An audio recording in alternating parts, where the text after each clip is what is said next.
Well, good evening, ladies and gentlemen, Mr. and Mrs. America, and all the ships at sea. It is Friday night, and it is the end of the global series. Spoiler, I probably should have said something before then, but we're going to talk more about that game here in just a few minutes, but I wanted to come on first. Peter, welcome back. Great to see you, and great to see you here as a member. That's great. We're going to do a couple of quick tests. We have gotten a lot of feedback particularly in the last live stream, because I made some technical errors. My apologies again. But I would like to take a second before we even go to the hold screen there to check our audio levels, because we screwed this up so badly last time. So what I'm hoping for is I've changed some of the settings.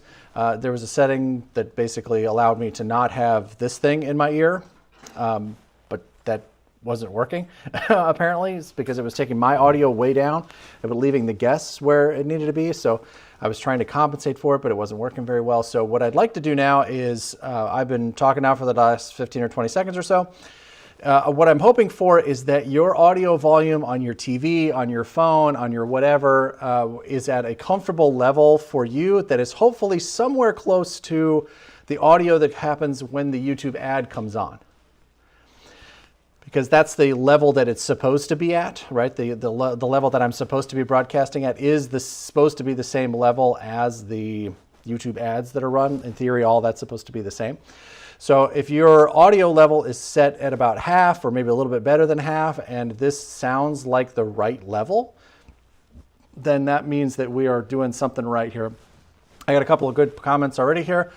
Tracy, great to see you. Brian Conway is saying that the sound is good. Mr. Coffee, good evening.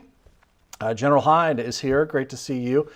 We've already got a lot of likes and a lot of eyeballs on us, so we appreciate that. Please, if you haven't hit that like button, please go ahead and do that now. That would be fantastic. We have both guests from part 3 in the wings here. We're going to bring them on here in just a second. Robin and Charles are here, so we're really happy to get a chance to talk with them. We've got a lot to get through. I'm sure there's going to be a lot of questions about round 3 and or part 3 of the video. We played round 3 and some of round 4.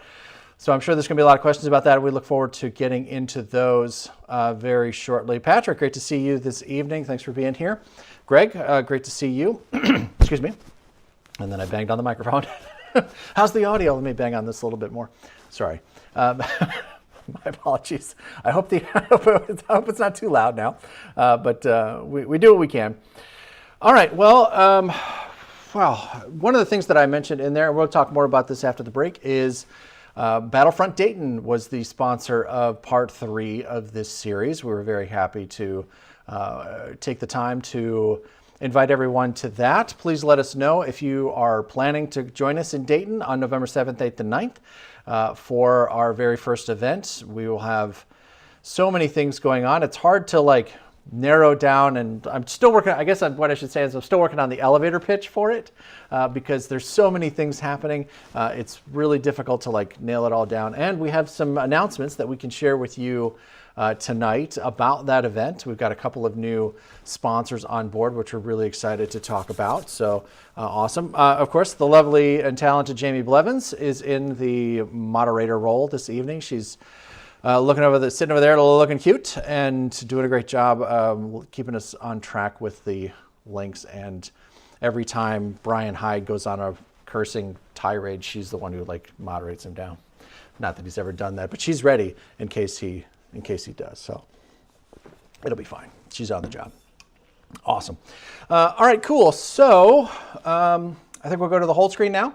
I think we've got the audio worked out. When we bring the guys on, we'll do that check again just to make sure that they're balanced, and hopefully we'll be able to make this happen. And all right, so time to play the music and the hold screen. We will be back in just a few minutes. Make sure you hit that like button for us as you are waiting, and we will be right back.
All right, friends, we are back. Thank you for your patience.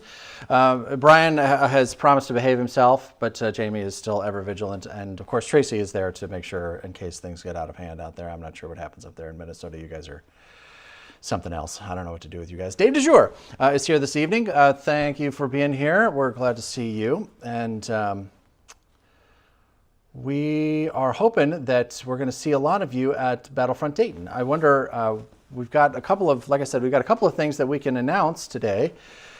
One of which is that one of our favorite game companies has signed on to be a sponsor for the event. They are going to send us lots of cool prizes, as well as some other support. We're going to see, we're still working out all the exact details, but I can comfortably tell you that Nightingale Games, the producers of Imperial Borders and War Room and a couple of other smaller games, are on board, and they will be sending us lots of prizes. One of which apparently, and I will tell you, I did not even know this existed, is a signature edition of the first edition of War Room. And it was part of the original Kickstarter, and it retailed then for $350, and it's worth quite a bit more now. It's on sale on eBay for quite a bit more than that. I actually had to do some checking as to what the possible tax ramifications of that prize would be, but I think we're going to be okay. I don't think we're going to have to do anything like that. But we are excited to see that on the prize table, so that's going to be a lot of fun.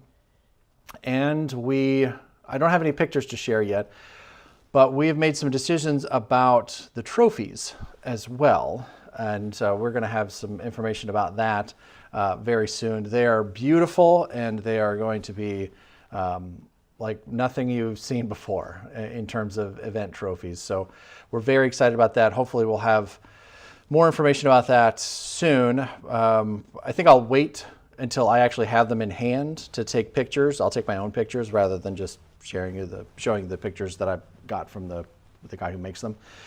So I'll get my own pictures here in the studio and be able to share those with you. So that'll probably be a couple of weeks, but they are very exceptional. And the folks that I've kind of previewed them for, that kind of get their feedback on, they're all just like, yeah, let's go do that. That sounds amazing. And they are not cheap. Let me just say that. But we're grateful that we were able to bring the producer of those trophies on as a sponsor of the event.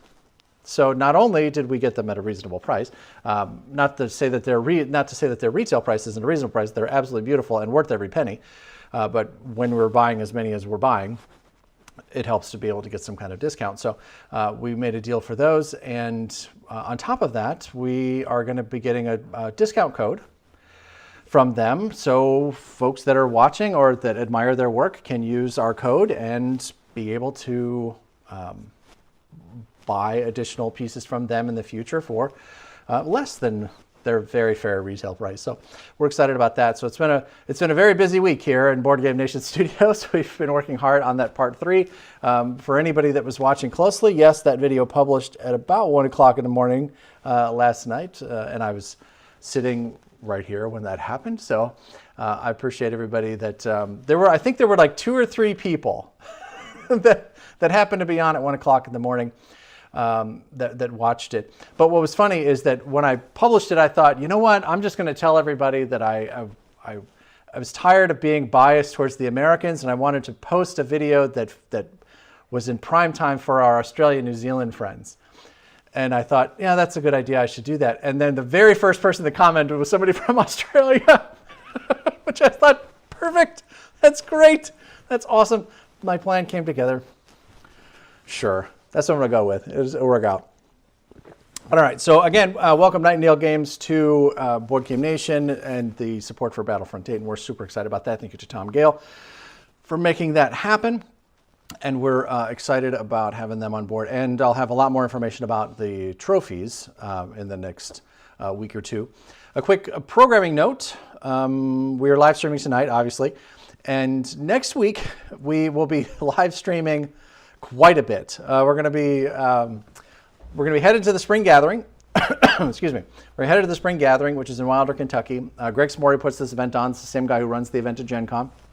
And the event is completely sold out, so don't try to come because the room is actually at capacity and all of the specific events are sold out, including a novice tournament, which I think is going to be a lot of fun. It's like they're playing 1941, and it's mostly like younger players, and so I'm excited to see how that goes. I was talking to Doug Thorpe about it, and he said that he thinks he's found an exploit in that game, so, which I don't doubt at all because that's the kind of thing that Doug does. But anyway, so we're going to be there. I think we're going to be playing Lord of the Rings Risk on Thursday from Wilder, Kentucky, which we're excited about. We'll be playing with Robin's copy that I'll be bringing to him. And on Friday, the plan is Doug and I are going to be playing in the anniversary event at the Spring Gathering. And the plan is to set up our rig like we saw at anyone that was at Gen Con or has seen the pictures. It'll kind of look like that. And we're going to try to set up a 3-camera shot so that people can follow the action. Now, of course, we're going to be in the middle of playing a live game, so we won't be able to talk at all. Right, and one, because I'm hopefully, in theory, going to be focused on the game, and two, it feels like it would be inappropriate for me to be getting help from the chat while all of this, like in the middle of a game. That doesn't seem right. So we're basically going to set it up. We'll do a quick intro or something just to kind of say, hey, this is what we're doing, and then there'll just be music that plays, and you can leave the music on or you can mute it and just watch it or whatever, but we won't be able to talk. And of course, as you've seen, some players that may be hanging out in the wings here can sometimes get animated and get a little potty mouth, and so we don't have open mics inside of the inside of the event spaces anymore. Thank you, Charles. You ruined it for everybody, but that's all right. So let's bring in our friends here. Let's start with Robin here. Robin, welcome to the show. Hey Gary, hey, Robin. How's it going? Going all right, and we've already got a friend in the shot. We've got Robin and company is here. Yeah. Fantastic. All right, great. And thank you for being here, Robin. Once again, congratulations on your global final win. Fantastic. You got your trophy. I knew you would. Of course you do. That's great. Yeah, I don't sleep with it, but I sleep next to it. So. I understand. Well, you wanted to, and the wife said, no, I'm not going to sleep with this thing. This is not a good idea. I understand. I know. I slept with, when I came home with mine, like, I wouldn't answer to anything other than world champion for like a week.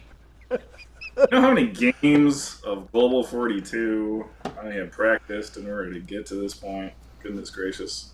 So, I mean, and hats off to the Minnesota crew for putting up with me for the last 10 years.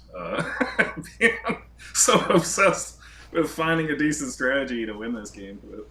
So. Well, congratulations, sir. You did a great job. You certainly worked hard for it and stuck in there. And I know exactly what you're feeling because I've did kind of the same thing when we were like, when they announced that there was going to be a world championship in 2023, I thought about it and then I called Doug and I said, Doug, I'm planning to win the world championship in 2023. I want you to play with me. And he's like, who is this? No. He was like, okay, cool. And so we spent the next, 9 months playing 2 or 3 games a week through. It was easier because we were playing 42 second edition, and 42 online, 1942 online from Beamdog is just a really great mechanism for just like churning out reps in a game. So we were able to really drill down onto that Thorpe thump and get that to where we really felt confident in it when we sat down at the table. So it was a lot of work and a lot of prep that went into it. So I know what it means to like really kind of grind through and figure it out. So mobile is a whole other animal too. So I mean, it's just to find people that want to play this game. it can be rather intimidating. So yeah, I'm I mean, surprised time you saw it didn't run and hide. But yeah, I mean, go ahead. So I'm glad Brian Hyde stuck around. So yeah, for sure. So yeah, we've We've been working on that. So if you're looking for folks to play global with in your neighborhood or in events around the world, please check out our Discord server and our Find a Player project. You'll see those on the left-hand side. They're broken up in the United States by time zone, but then there's also, I believe it's Western, Central, and Eastern Europe, and then Australia, New Zealand, and Asia, and India, and we've got some friends in South Africa now that are in there, so that's great. And Jamie, of course, has dropped the thread, or not the thread, the what's it called? Link. She just dropped the link in there for that.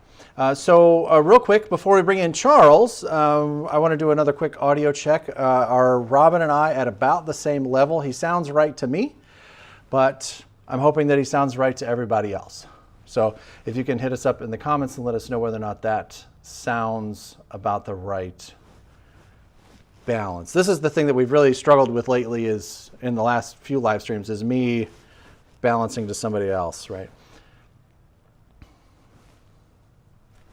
All right, Dave has told us that we sound okay, which is good. All right, so let's bring in Charles. Charles, hey, where's how do we get number 3? Here we go. It's been a while since I've tried to do 3 people into a single live stream here, so we'll see how this works out. Hey, I got them all 3 on the same screen. Welcome, Charles. Great to see you, brother. So, am I to understand, Gary Blevins, that you're blaming the lack of audio on me? You, after dicing the world, after cheating your way to a victory, you're now going to Cheating? impugn my integrity? I may have to take legal action, sir. It must be done. Cheating. That's a strong word. We did have some fortunate dice in Poland, that is for sure. There's no doubt about that. And you could put that on my headstone. We were lucky in Poland. I don't care. But it was, I'm not mad about it though, because like you said, you know, in this game, in your game, like I don't feel like we got diced there. Like we had some bad rolls in our side. And for those of you not aware of what Charles is talking about here, in Gary and Doug versus the World, which is this last series that we did, in the very last battle, Doug and I were playing the Axis, and they needed to land in Germany, they needed to land in Poland, and they came in with 90-ish% chance of winning, and just got obliterated. They couldn't hit anything. I hit everything. And it was over pretty quickly after that, and that was the ball game, really. There was one other like final kind of long shot battle that the U.S. had at the end there, but it was pretty well over. So if the game is close enough that you can lose on a single battle, then I'm not willing to concede that we lucked into that win. Just not going to say that. It's a dice game. It's a dice game. That's what I always say. You know, I mean, sometimes it just comes down to it, and sometimes you just got to roll the dice and see what happens. So. Yep. Okay, so we've got a lot of stuff to get through today. Let's start. Clank, clank, I'm a tank. First, I love this username. I'm just going to put that out there. Clank, clank, I'm a tank. This sounds like a kid's show. I like it. Okay, so I'm not 100% sure what he's talking about here. I recently had a conundrum in a game of Global 1940. UK landed in Greece on turn 1 after a successful Toronto raid. Germany took it in turn 2 because I roll like crap. That happens from time to time, as we've seen. Germany then promptly invaded Turkey. So if you're playing out of the box 40, it's not the worst idea in the world to go ahead and do a strict neutral attack, like, say, turn 2 with the Germans. Just because the Soviets and the U.S. aren't in the game yet, so they can't land and collect any of that good strict neutral money or the infantry. So, you know, that's not the worst idea in the world. I mean, and, you know, if the German troops are going to be in Greece anyways, then why the heck not? Why don't they just go ahead and hit Turkey right then, and then that opens the door for Italy to go ahead and move into southern Russia. So, but if they do that, doesn't that turn Spain and Portugal into pro-Allied territories, and then all the UK and the Allies, all the UK and the Americans have to do is land there and pick up, I think it's 6 infantry in Spain and 2, I guess, another 2 in Portugal, which kind of gives them a pretty strong walk into France, doesn't it? Right, but I mean, on turn one, you invaded France anyways. You've already got like a ton of troops over that way. So instead of swinging them towards the Soviets, you just keep them over there, and then they just kick they kick the Allies off. It's not something that I would ever do. I am saying that I have seen it done before. It didn't work out too well, but you know, I'm saying that I've seen it before, and it's really just a boost to the Italians. The Germans then can move through and grab Gibraltar. Took a lot of flack on part 2 from my Chicago accent, but yeah, I mean, once the Italians can start shipping troops into southern Russia with impunity, I mean it's not like the Euro Axis need the help anyways, just because they, in out of the box 42nd edition, they almost always run over the Germans, or the Russians anyways. But, I mean, it's a way to go. It's a sound strategy. So. Yeah, Clank just chimed in to follow up to say that Germany also hit Spain in that same turn, which I suppose makes more sense. I'm trying to figure out how they hit Spain. Do they start with transports? Well, they're in Normandy and they're in southern France after attacking France. You could take 2 so it'd of be turn those, or 2. maybe even all 3. Yeah, turn 2. Okay. Now, he probably also should have taken Sweden, because if you don't take Sweden, now you lose your $5 bonus. I mean, I've done this. You have to have all 3 at the same time: France, Sweden, and Turkey. It's fun to do if your opponent doesn't see it. It's even better if they've built a complex in Persia, and so you're going to go take that, and that's why you're going through Turkey. But it does give the Allies a nice boost of free troops in the Middle East and South America. Okay. Great. So we got a couple of new folks here from Portugal. Great to see you. Mario's here from Portugal. Rowdy's here. This is an interesting question. What country do you think is the hardest to play in the 42 scenario global? Charles? Robin seems to be having some kind of anaphylactic reaction there. Charles, I guess we'll let you start with that. All of these countries can be difficult to play. They all have their challenges. If you're playing against Russia and they've only lost 5 troops on the first turn, Germany's got problems. Like, that's difficult to play. I would say whatever country America decides to attack for the Axis, that's the most difficult. So if they go in the Mediterranean after Italy, obviously it's tough to play Italy. If they're going after Germany or the Norway knockout, it's tough to play Germany there. If they're going all in on the Pacific, it's tough to play Japan. So, America is just so beastly and can dominate whatever side of the board it wants to. So whoever has to go against that's the most difficult. So if the question is, who's at the biggest disadvantage, it's definitely the UK in this game, because they're just on defense everywhere on the board. I mean, there's not a single place except for once they build a navy, then they can start dropping some troops in France. That's about the only offensive that they almost ever go on in this game. So, but it's also kind of the easiest, because the onus isn't on you to attack anything.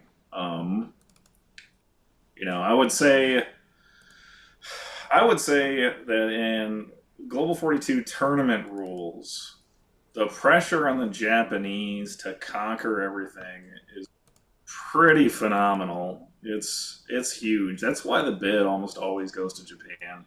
So I would say who is the most difficult, as far as the decisions that I'm making are going to determine who wins the game and who loses it. It's definitely the Japanese. So, Yeah, that's kind of what I was thinking as well. Because it seemed like the win conditions in this version are really, really narrow, right? And you got to get 125 IPCs, which doesn't seem particularly easy. Or otherwise, it's entirely incumbent upon Japan to basically win the Pacific game by themselves. And that is not easy, particularly if the Americans are paying any kind of attention. To me, I think if I were going to say just out of the box from jump, right, before the Americans spend a single IPC in either theater, just from a victory condition point of view, boy, it's just got to be Japan, right? Just for that reason alone. That's a really good question, though, and it makes. Go ahead, Charles. Yeah, Gary. So, I mean, one thing you've got to remember is that if Robin is doing a Norway knockout, right? So everything's going against Germany, and even though I buy 6 transports, he's still not coming in the Pacific. Well, yeah, I mean, I still have to take 2 victory cities, but I don't have an American fleet to deal with in that situation, right? And I don't have the American planes to deal with. So, I should, in theory, be able to go down to Australia and take and take Sydney and take India, if the Americans are paying no attention to the Pacific whatsoever. On the other hand, 12 bombers are coming over against Germany, and the Russians are coming in, $50. I mean, so yeah, I mean, in the normal circumstance, Japan is on the hot seat, but it can also be that they've got nobody to deal with, and they just need to figure out, you know, to crack Sydney, which without the American fleet there, it should not be that difficult of a venture. Well, it's funny. I'm glad that you said that because I think one of the things that I had promised in the video, and so first let me say that I edited down a 2.5 hour conversation about that game into, I think it was like an hour and 8 minutes or something. And so there are chunks of that some of that is just like audio tests and just kind of talking about the kids and the dog and the whatever, but a big chunk of that was like substantive pieces that you just have to. We try to keep them try to keep the videos to a reasonable length. So, but one of the big things that we spent a lot of time talking about that I pulled out for time here was the idea of whether or not Japan could have moved into Sydney on J3. And we kind of went back and forth about it and looked at a couple of different scenarios. But Charles had his mind set on Calcutta and Hawaii. So Sydney was always kind of a fake, right? It was always like, I want to force them to defend it because if they don't, I'll go ahead and take it if they give it to me. But that's not my actual target. So it wasn't really kind of in the logical thinking of positioning to be in the right spots to do everything that wanted to be done. But I wanted to kind of talk about this during the live stream because I thought it was a really interesting possibility. And again, like I said in the video, like one of the things I love about this game is all these little puzzles, right? Is there a way to go here and then here and then here in order to achieve a particular objective? So I wanted to kind of see if there was a way to talk about that real quick. So typically in these tournament games, Calcutta generally falls about turn 4.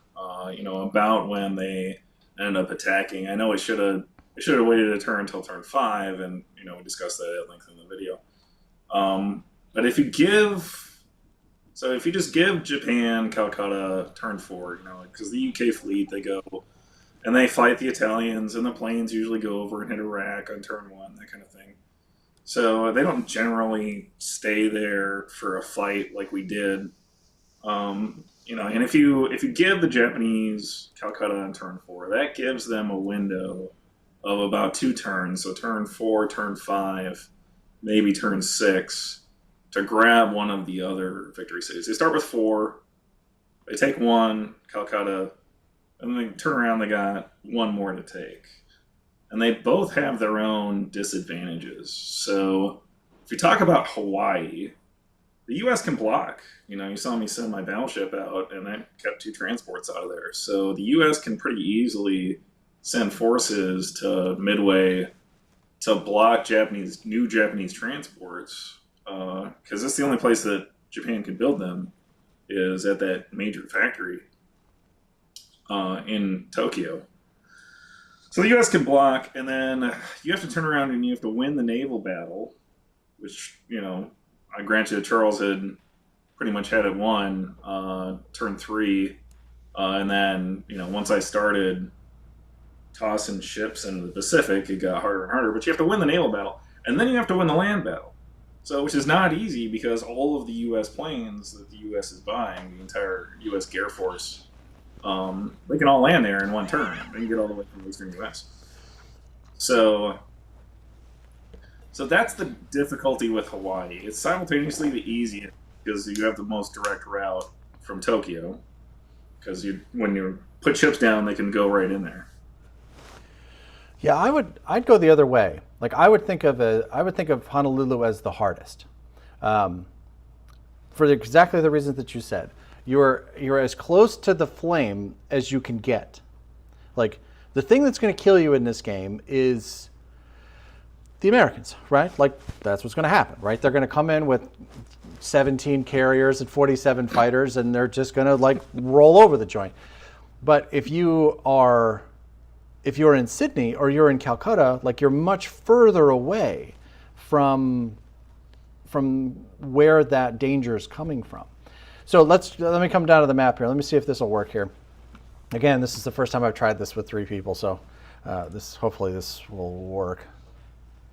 So, and then I want everybody to know this: my Anzac buy was always the same. It never changed. It was 2 infantry and artillery every single turn. Just because they can only build 3 in Sydney, and then get about 10 every turn. So now I know at this point, because they had captured New Zealand, they were only making 8.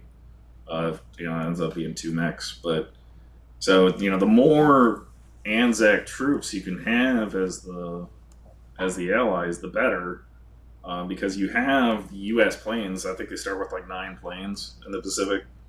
You have the planes to hit any kind of landing force that the Japanese can put in Australia. You don't have the guys to recapture the territory unless you build infantry, artillery, infantry, artillery, infantry, artillery to return the Anzacs. So you're right that might be the easier play, is to go down there, but it has its own difficulty to begin with. You don't, the easier part is that you don't have to win a naval battle. The more difficult part is that wherever you land in Australia, the Australians are going to hit you there. So, they're not just going to lay down for that. And you have to take, the Japanese, they start with so many planes in this version. You have to take one of the territories and hold it till your next turn. Japan's all alone. They don't get allied Axis planes to land in there. They don't get the German Air Force. So when you, Jesus Christ, if you can take Western Australia and hold it for a turn, then you've won Australia. Then you've got it, because all of a sudden you can land 11, 13, whatever planes in there. So, but just doing that is the more difficult part of the Anzac strategy. So. Charles, what are your thoughts here? I mean, it's clearly a trade-off. The thing about Japan is you have to remember the way the turn order goes. And so after Japan lands, if there are U.S. planes there, they can simply strafe the Japanese units first. And then the New Zealand troops can attack, what's left. And so if I could, you were saying, land in Victoria, and that's true. You can land in Victoria with the troops. And then so the Americans could... Charles, I'm sorry. Let me interrupt real quick. We said that off the air, so let me kind of walk people through what my thinking was here as to how I think Japan may have been able to take Sydney. So here, this is kind of my thinking here. So this is the start of Japan 3. And so they've got this fleet here, they've got this fleet here. Nobody is in Victoria, right? So my thought was, if this transport grabs these two guys and just comes over and lands in Victoria, there's no combat to do, right? Am I in the right game? Yeah, there's no blockers. So, I mean, and even if there was a blocker, then the Japanese could then clear it in non-combat. So I see what you're saying. Right. Right. So you clear anything that's in 54, and then this whole group uses this naval base and zips down and lands those additional guys. So that's 6 more infantry, 2 more artillery, and lands all those guys in Victoria. So you're there with 10 units. Yeah, you're there with 10 guys. This doesn't take into account any of these units coming that may or may not come from either from Java. There's 2 there in Java that could come along, or any of these units from French Indochina, because they're destined for Calcutta, presumably. So this, without taking into account any of those, you can be standing here with 10 units pretty rapidly. And so, Yeah, Gary, far be it from me to dispute the guy who beat the world, along with some minor help with Doug, right? But if all of those troops in Caroline Islands go down to Sydney, and Robin whiffs on his dice, I take Sydney. His American fleet then goes to the Caroline Islands, and that open Philippines that I have left because I took all the troops out of it to go in French Indochina, he can take the Philippines. So I gain a victory city, I lose one. So it's not just that I have to take India and Sydney. I have to make sure I don't lose any of my victory cities. And all of my fleet is now way away from getting back to defending those victory cities. He could from Caroline Islands get to Shanghai or Hong Hong Kong. Kong. So I can't take my entire fleet down to Victoria. I mean, unless under the situation like we were talking about, if Robin decides he's only going in the Atlantic, and I don't have the American fleet or the American planes to worry about, you're correct. I could come down, take Sydney, mess around with the fleet, and there's nothing to stop me. But if he's got a Absolutely. fleet there and he's got Air Force or Air Force there, even worse, right? I could be in trouble if I'm stuck in Victoria. It might work. It could work. That's just the problem I see with it. So we're talking about like an alternate J4 here, right? So this is the board situation at the end of J3. They had just seized New Zealand. And so US3, I took those planes from Hawaii and I went ahead and moved those down into Queensland, expecting exactly that. So if he would have landed those 10 troops in Victoria, my planes would have hit him naked. Just sitting there in Victoria, I would have gone 6 planes against 10 guys in order to save the victory city because, once those guys are dead, they're not coming back. So, and he's got nothing coming behind them. And Charles is also right. He's abandoning Sea Zone 33, which we talked about is, it might be the most strategically important location on the board for the Japanese because, once the Japanese are in there, they can go either place. They can go to Hawaii or they can go to Sydney. You have to keep the U.S. out of there. If the U.S. goes into the Carolines, they can get everything at that point. So, if you're going to abandon it as the Japanese, you got to make sure that you can counterattack with everything in there.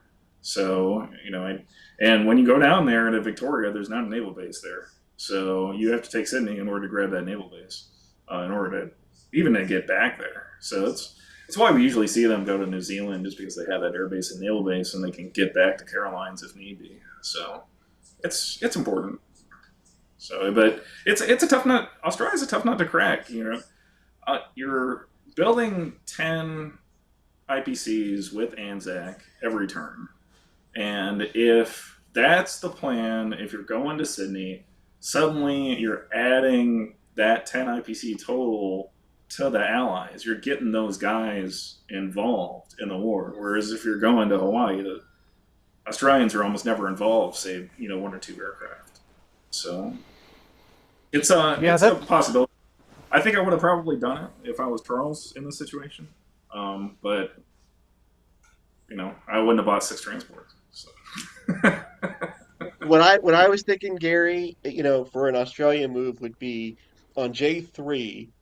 I instead of dropping the troops in French Indochina, those troops drop into Philippines. And so now I have those 10 plus the other troops.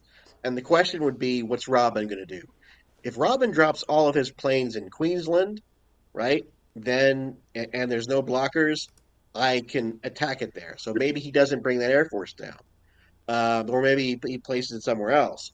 The troops in Philippines can still go to Burma if I wanted to drop some there the next turn, and I would still have the troops in Yunnan and the ones that are already there in Burma for a last round attack on India. But you would have potentially, what, 16, 18 troops or 20 troops coming into Australia. Now, I think that would be the way to do it. You haven't given up anything. You can still go back to India if you like. You can still go back to Hawaii if you like, but you're threatening a double pincer movement on Australia. Um, so I mean, you are a genius. It just with it, I would change it from Victoria to that way and to see if that Queensland, would yeah. work. Yeah. Yeah, this was something that I was looking at. Let me grab a different picture here. I'm gonna get this here, there. Here we go. Okay, so you guys don't have to mess with the. See what all this is.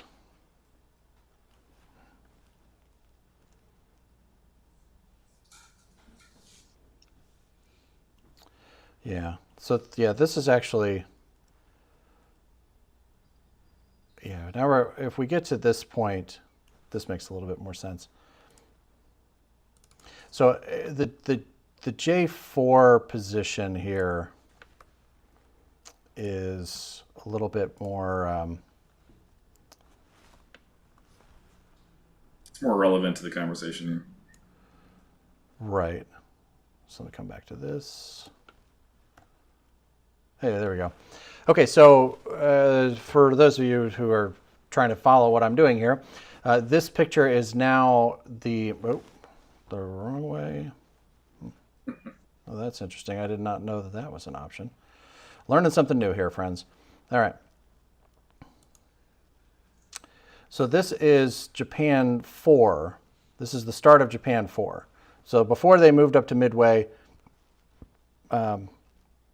before they attacked Calcutta, right, with these transports or anything like this. So Anzac is now blocked in 54 with their last destroyer that their transport ran away. And the big fleet is here in 33. The Japan, of course, is in the same position, but now we've just got a ton of American air units here in Queensland. One of the things that I looked at here, let's see, 1, 2, 3. Okay, so these transports can't hit Queensland. This is why you were saying going to Manila before, so that those guys could land in Queensland. Yep. I see what that is, because I was doing the math like, well, can we just hit Queensland? Right? Like we've got, what, 10 land units, 5 air units. They've got a blocker here, so we're missing 3 offshore shots, but still, I mean, it's if you can sink a big or destroy a big chunk of the U.S. Air Force or U.S. naval air units here, then I don't know. Obviously, this isn't something that you were seriously considering, but this is really when I was thinking, okay, land in Victoria and then bring the rest of the guys down. But Robin is saying that he would have gone right at those land units with his air power. And if that's the case, then those are air units that aren't in Honolulu later, right? So now you just go back, right? No, Gary, no. I mean, this. So this is a better idea than what we did. So yes, you could take the troops in French Indochina, they land in Western Australia. The troops in Queensland, you attack Queensland, you land in Victoria, whatever, however you want to drop it off. But now you've got two sets of troops in Australia. Now, that leaves only the troops in Burma and the Yunnan troops to come down, but that's what I was planning with anyway. You could supplement that with some fighters, or the two transports that I'm buying in Japan could come down. So yes, you are now surrounding Australia on both sides. You're maybe taking out the American Air Force. Again, you still have to worry about. I mean, he's got a fleet and he's got things to come down, so you'd have to worry about that. But it would have been there would have been a better assault than the India assault that we ended up doing. And let me just say something about that. Carl's coming to the spring gathering. He's not here to defend himself, but he's staying with me at the spring gathering. Like this was 9 months ago. Like we're fine, folks. We're good. Right. He's. I'm not going to murder him in his sleep. At the gathering. Um, Jake is coming early on Tuesday, and we're going to play some games together. So like we're fine. Um, what happened happened, and we're really over it. It's fine. So, like, I pointed out in the intro that Charles here is tied for the second most winning Axis and Allies player in Gen Con history, right? There's somebody else who's tied for second, who is the current world champion, Eric, who won the anniversary last year and was the world champion. But fourth is Carl, right? Yeah. So they've been. He's way behind, Gary. He's way behind. And he's not even close to second. I mean, that's like two spots. I mean, Oh, okay. you know, Yeah. So yeah. it's not like. Right. So He's these very two. good. Carl's very, very good. He's very good. He's won with me. He's won without me. Um, you know, Mistakes happen or issues happen. This is not the first time that people have gotten to, a bad issue and Robin had talked about that. Like you got to sort of be all on the same page, and you got to be able to delegate and have the board. And sometimes that happens. That doesn't make Carl a bad person or a bad player. Um, Of course not. and again, he's not here to defend himself. But he'll be at the gathering. If you want to watch that live stream and ask him questions, he'll be there. But I think it's a little unfair to say, hey, Carl's a bad person or unprofessional or whatever. Like the guy's No. multi-time champion, and he had reasons for what they wanted to do. I just disagreed with him. Yeah. So I mean, I said in the video that like I can see where I get the argument, right? And right or wrong, I understand at least what their argument was, I think. To me it was like if you hit Calcutta this turn, right? Even if you lose, they're going to be so crippled that on the next turn, your guys from Yunnan are going to be down here, and you'll be able to step in and wipe out anything that's there. But of course, the UK may not be there. They may step back into West India. They're going to get some reinforcements from this transport that's going to come up from South Africa, plus these air units. Maybe one or more of these guys can make it over to West India. And of course, these two guys too can. But and these guys are not in a position to help yet, right? The guys in Greece are not ready to come over and land yet. So, I mean, at least I get where we're going, right? So you hit it on 4, win or lose, you're going to take it on 5 with the guys that are coming from Yunnan. But to your point, now you're out the transport. So, I mean, I definitely see both sides of the argument. And I see the same, I see some validity in their position in Europe as well, right? So if the Americans decide to step into France and try to take France, They're going to be severely crippled to do it. They're only going to have a couple of guys left. The U.S. is going to have a hard time getting all the way back to D.C., reloading and coming back with any kind of significance, right, before the Germans can get real big. And even if they take it, now and let's say all of the UK air units land there. Okay, Germany can get there with, 5, 11, 14 tanks, 5, 9 mechs, a couple of infantry, plus all the air units. I mean, they can get there with just an enormous amount of force, and they can blow through the few French infantry that would be there, and hopefully also then take out a big chunk of not only the American units, but a big chunk of the UK air units at the same time. So to me, it kind of falls into this, like, do we give them Rome? This is a conversation that we had a few weeks ago. Do we open it up as Italy? Do we open it up and let the Americans come in and take Rome? This is one of the things that we talked about in one of the live streams a few weeks ago. Yeah. It's a trap, right? Anything that lures those American troops into being committed and then getting destroyed and forcing those transports to go back and reload before they can come and fight again. At the same time, now I'm trading, tanks for fighters. I'm trading German tanks for UK fighters. Okay. Now, the trouble that you might run into is if they somehow land in Denmark and then come through and try to land behind all of that mess that's now in France, that could be tricky. But if you've got 8 tanks remaining and any mechs or whatever, now you're definitely hightailing it back to try to defend Germany, Slovakia, Romania. So I'm not saying that their position is enviable by any stretch. Well, but Gary, right? But so you defend against the Americans, right? Because there's only 10 of them. And while you're doing that, the Russians are in Berlin because there's nothing on the Eastern Front to stop them.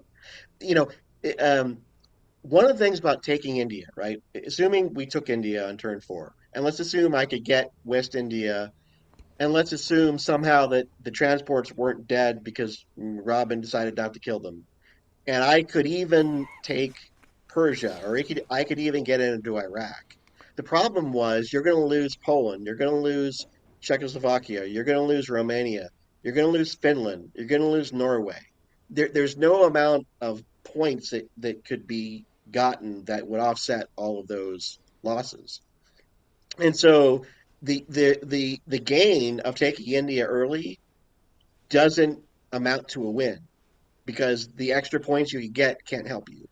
The only thing that matters is can you take India and hold it against a counterattack by the Russians. And remember, Robin's got so much money that he's now just throwing mechs and tanks down in Stalingrad so he can come take India back. I mean, those troops could have been used to make sure that Berlin and Rome, all fell. But he's doing so well over there that he's going to come down over to India. So, I mean, I don't know how far even in a 7-round game, if we had taken India on turn 4, how far those troops would have gotten before the Russians would have come down. Probably not that far. We got to be able to get some kind of go ahead. Up or down. Well, how can they be jamming us if they don't know if we're coming? It's a trap. You said it was. It's a trap. It's a trap. That's right. Right. So I will say that I did have one question about this. The units came from Rostov down to. Let me see if I can zoom this a little bit more. No. Okay. The units came from Russia down to Rostov, right? There was 4 mechs and a tank. I'm wondering if the objective was to threaten, or to reinforce West India, or to get over to Calcutta, or to threaten northwest Persia. I'm wondering if instead of Rostov, if Kazakhstan would have been better because it's connected to Caucasus rather.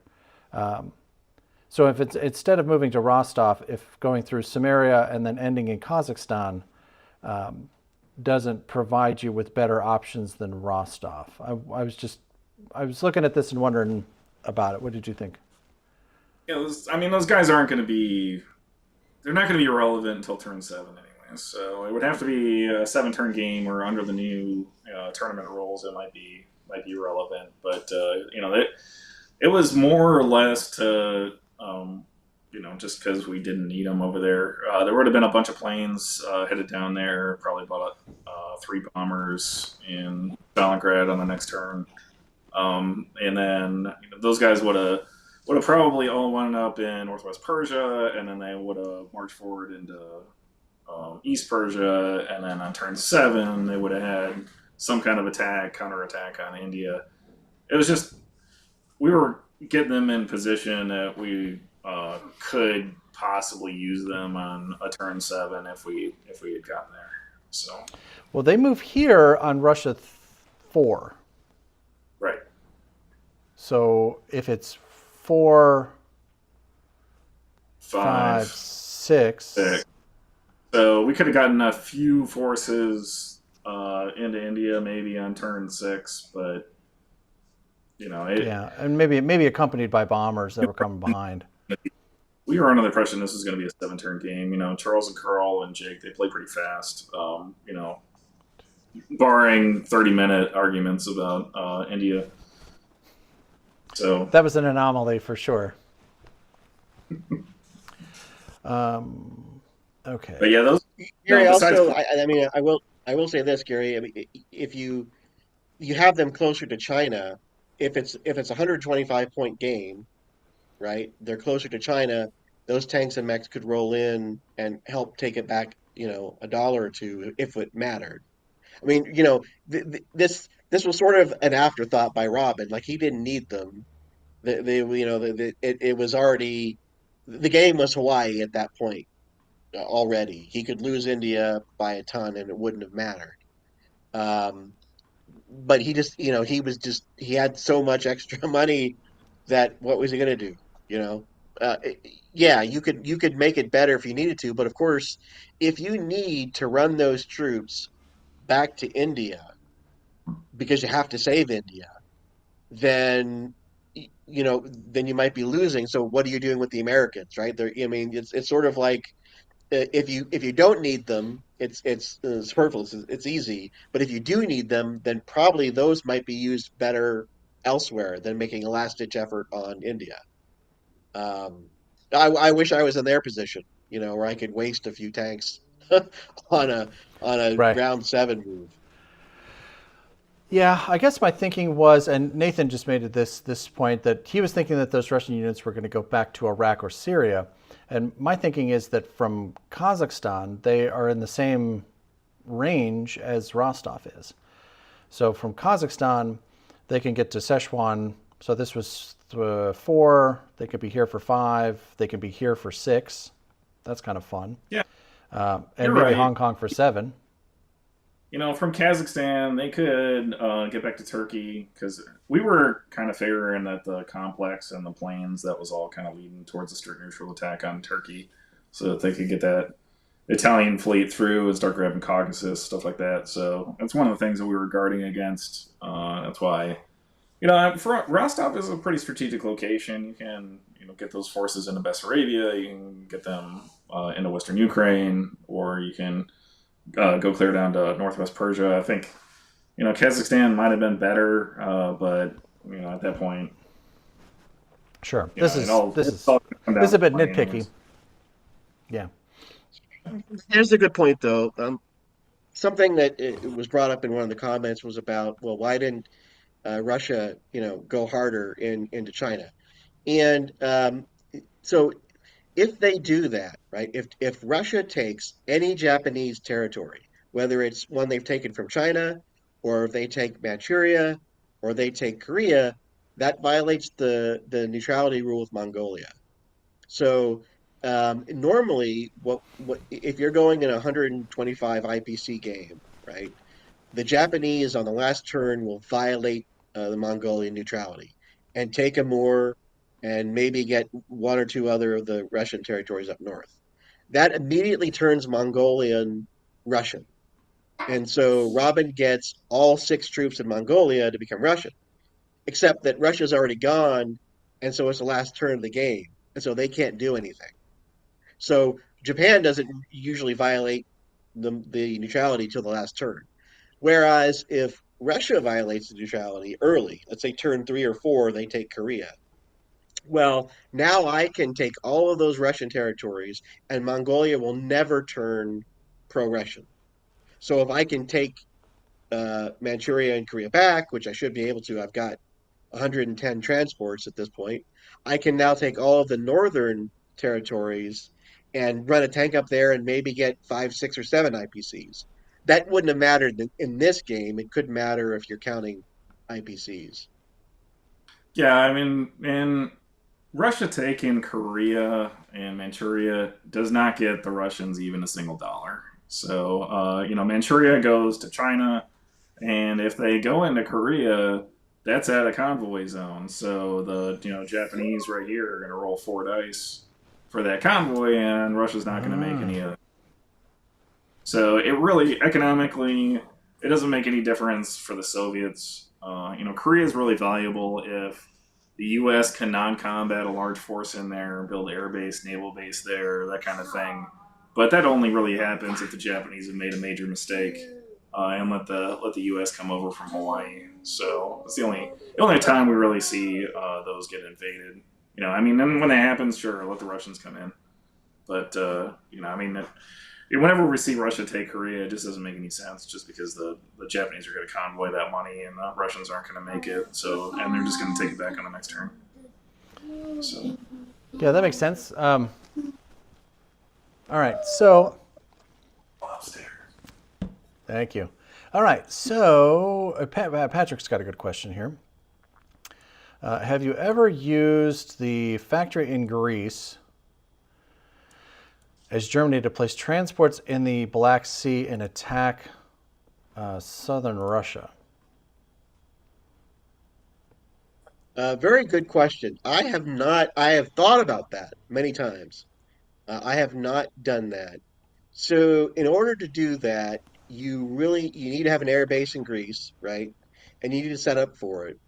And then you can only build 3 units there. So you'd have to build a carrier or something first, to help protect the transports. And then sort of the surprise is lost. It's actually easier to just build the troops in Greece, attack Turkey, and then take your Italian fleet through the strait, and now they are in the Black Sea, and they can attack into Ukraine or into Rostov.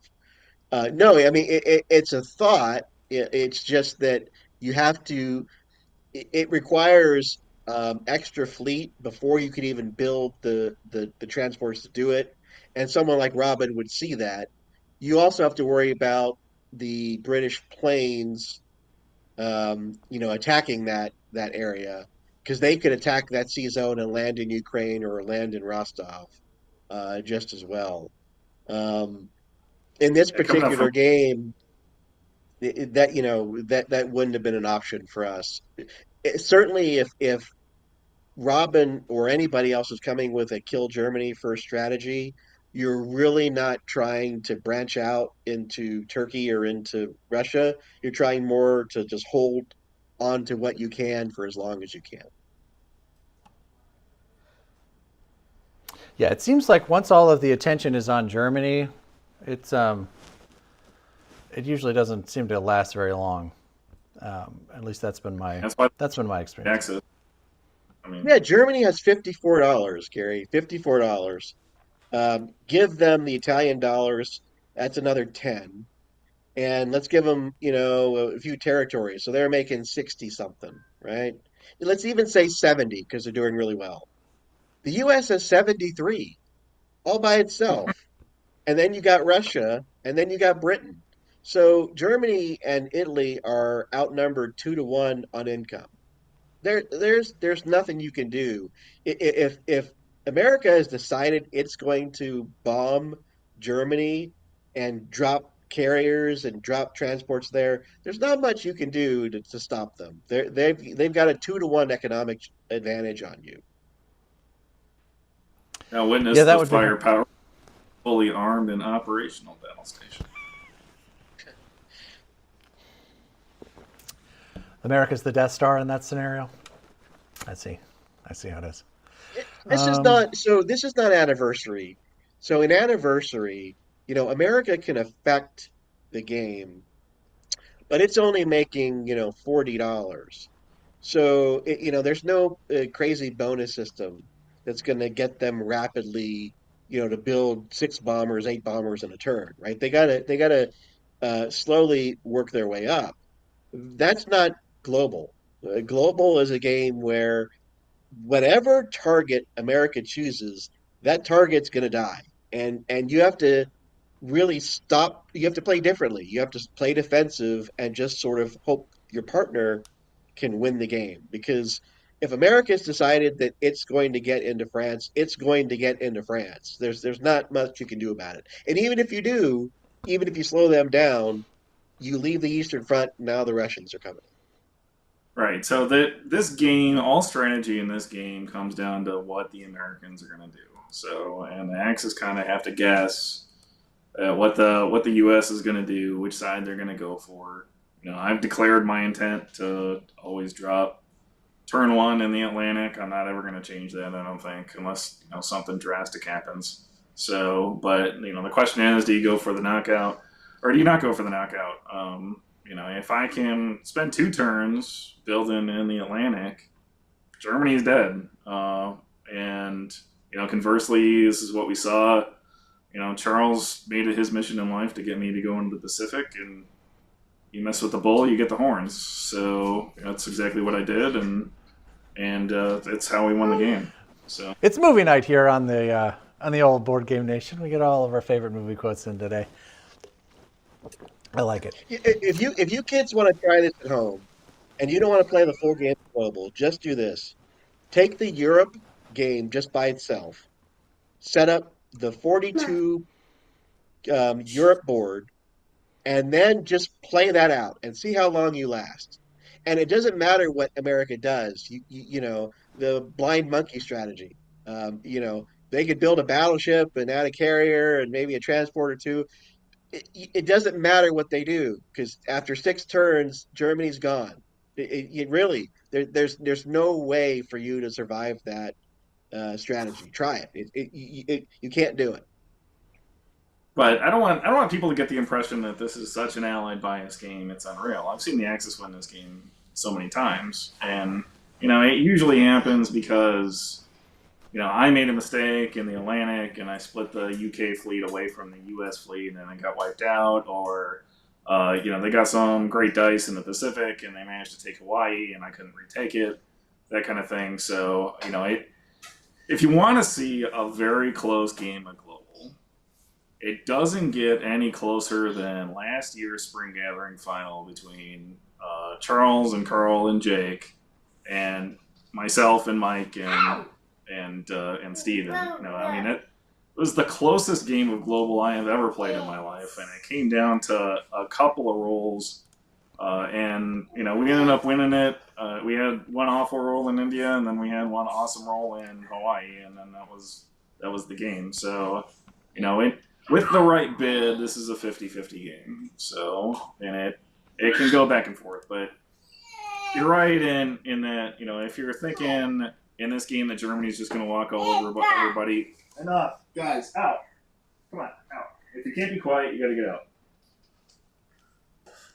If you're thinking in this game that Germany's just going to walk all over everybody like they do in 42 Second or an Anniversary, this isn't the game for you. They're on defense from the start. And the Russians don't ever have to let off the gas pedal. But it's not like they can't turn that around. If the U.S. is distracted in the Pacific, they can very easily turn it around. So when you see... that's what I was hoping for. Yeah, that's what I was hoping for. I was hoping that, once Robin turned to me, look over here, look at me, right? That Carl could come back in Europe. But, the way the Russians had rolled, the first turn, that wasn't going to happen. But yeah, that's a potential possibility. The other possibility is you try and defend against the Norway knockout. You build a complex in Norway, and you build an air base in Norway, and you try and put like 9 fighters protecting your fleet so that they can't come through Denmark, so they can't get there. Um, Again, you're spending a lot of money, and the Russians are over there. You keep they're coming. They're reaching Poland. The only thing you can do in that situation is try and take those territories back because the Russians are going to take them. And again, every time they take them, it's a $3 bonus.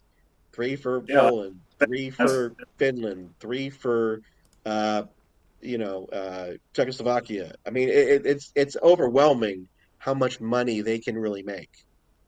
yeah. Once the Soviets get over that 50 mark, it's pretty much over for the Germans, and I don't really see how they recover without a giant Japanese attack through China. Um, I mean, so the goal for the Germans and the Italians is just don't ever let the Soviets get to 50 IPCs because their gear force is going to be huge. Okay, so go ahead, Charles. Well, I'll just in 40, right? In 40, Germany has an opportunity to set things up, right? You can try and help the Italians so they're not useless, right? They're going to get a couple of bonuses. Maybe you can get them up to 20, $25 a turn. They can help you out. 42, you can't do that. Americans can close Italy and Germany off right from the start. And there isn't a player alive on this planet who can play 42 Europe, Germany and Italy against America, Britain, and Russia with the 42 setup and the money they're making and survive. It cannot be done. The only thing you can do is hope that your partner wins with Japan. But if 6 turns of America building in the Atlantic, they're dead. Robert Phelps in the chat. How's it going, Yes, Robert? yes, yes. Yeah, so Robert is here. So it comes down to success, opening round success with such a short game. That can be true, but we've seen dice go one way and then the other, so it certainly can have some swings to it. But I wanted to mention, since Robert was here, that I just a couple weeks ago had the opportunity to go visit my friend Robert in Dayton. He hosted an event there called Duel in Dayton, and this was that event. A couple of familiar faces in this room. There's Jed and Chad, who are regulars at the global event in Gen Con. Jake is back over here, fresh off of his tongue lashing from Gen Con last year, so he's back in training. It's good to see him getting in a few reps. That's good. Yeah. Yep. So I got the opportunity to go out. Now this event was, they used what's called the Young Grasshopper variant of Global. It's the base rules for 1940, which is kind of the out-of-the-box rules with some interesting overlays to it. And Robert has actually made some of his own tweaks to it that we were playing at this event. And I really enjoyed it. I thought it was a lot of fun. Super nice guys. And I thought it was a fun event. And I really appreciate Robert inviting me down to participate. My plan was to fly in on Saturday morning. I was supposed to be there by 10. I got delayed moving through Atlanta. I didn't get there until almost 5. And so Sunday I was supposed to fly home.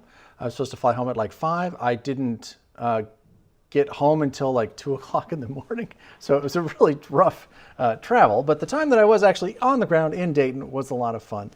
So it was a cool event, and I was grateful to have had the opportunity to go. And I played with Robert, in fact, on Sunday. We played in a game, and we were victorious. He carried the torch at the end because I had to go to the airport and sit around and do nothing for 2 hours. But it was still good. It was great to get a chance to learn more about that variant and to play more global, which is not something that I've done as much of as I would have liked. So it was fun. So congrats, Robert, on your event. It was a lot of fun. Duel in Dayton. I'm sure it will happen again, and we look forward to seeing that event in the future.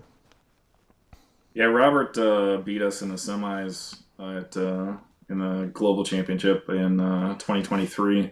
So he knows all too well that it comes down to opening round success. Because we couldn't hit water if we fell out of a boat on that R1, and I think he inflicted something like 18 casualties on the Russians on the first turn. We didn't even take Ukraine, so it was that bad.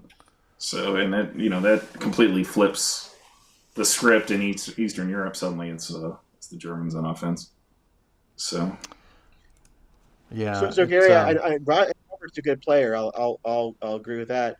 When you were playing with him, did he have to remind you about the air bases and the scrambling and all that? Like, were you making moves and absolutely. forgetting those things? Because that's really the hard thing to learn when you're going from anniversary to globals. That people can scramble, people can you move farther than you expect them to be able to move, and if you don't see that, and you move your fleet up to Midway, right? And you don't expect planes to be there. That are there. That's how you lose it. and it's Right, called the right, right. Gary Air or the Gare Force. So, Yes. No, it was a lot of fun. I played Germany and Italy, and he played Japan, and we came up with a maneuver that I thought was original, but apparently when I talked to a couple of other people, it seemed like a pretty standard maneuver. That was It turned out to be pretty successful, particularly in that format. It was pretty successful. So we most of the winning happened on the Pacific side of the map. I'll certainly acknowledge that. So, but it was a lot of fun, and it was great. Somebody asked a question about this map. What version of the table is that colorless map? This is actually the BBR map. Now it's an older version, so that it's still compatible with the YG or Young Grasshopper version, so it can still be used for playing regular global. I'm not sure. Somebody correct me here in the comments. I'm not sure that the current map can be used with global because it's had a bunch of changes made to it over time. But yes, this is Sired Blood's map for 1940 global. So that's what this one is. The rest of these, I believe, were all just out of the box maps. One of them, which was had an autograph on it, and I had to actually ask whose this was. Of course, this is Larry Harris up here, but this is Greg Smory, and I believe this scribble here is Kevin Chapman, I think, which is kind of cool. That's not one that you see very frequently. For those of you that don't know, Kevin Chapman is the guy who actually writes the rule books for Axis and Allies games. He works very closely with Larry and, of course, with Matt Hyra to write the rules for the various games. So it's pretty cool. So anyway, so Robert, again, thanks for... Missing Gary Blevin's autograph. Yes, I haven't signed any boards.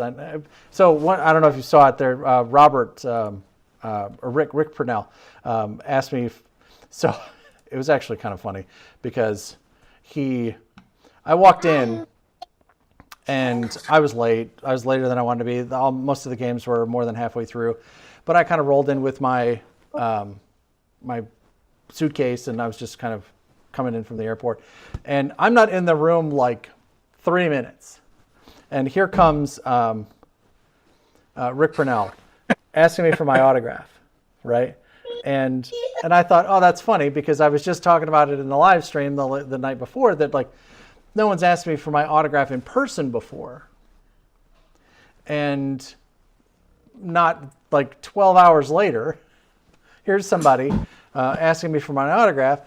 And I thought, oh, that's funny. And then he says, oh, I saw the live stream last night, and I know that you haven't had anybody ask you for your autograph. I wanted to be the first one.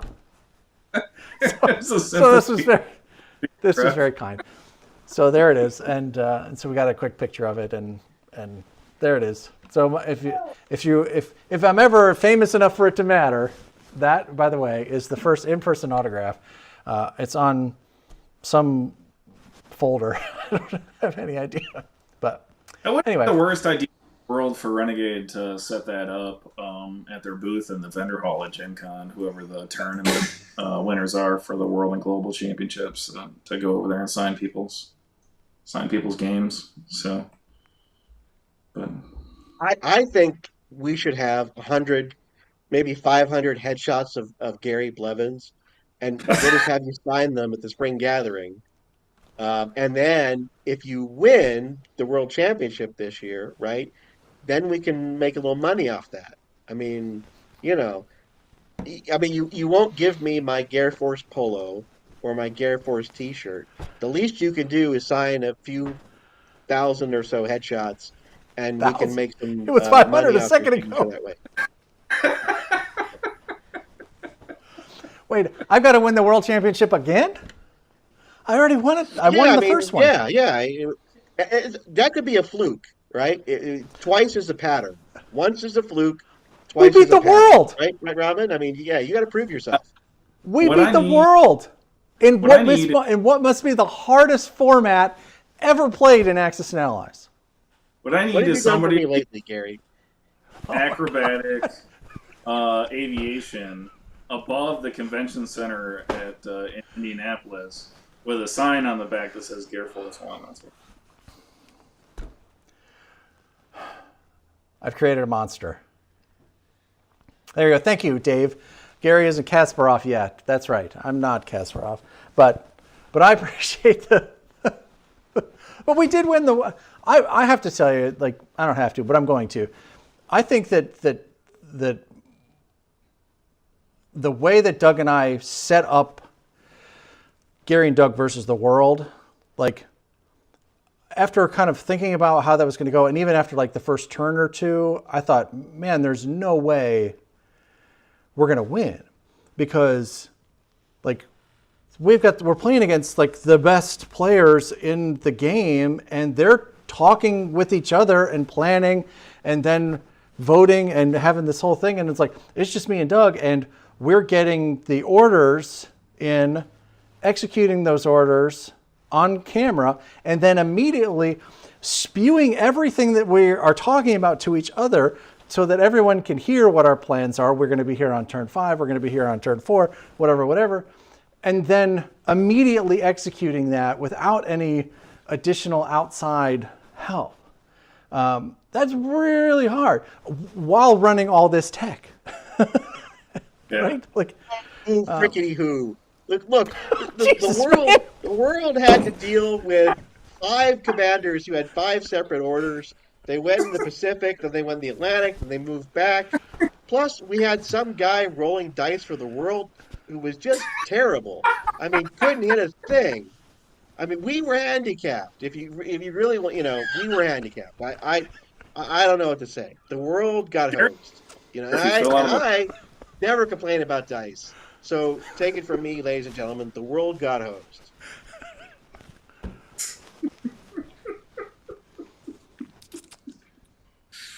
Oh, good as time as any to tender my resignation as commander for Gary and Doug versus the world. I take full responsibility for the loss. So, but yeah, I don't know, maybe partial responsibility goes to Gary. That is awful dice.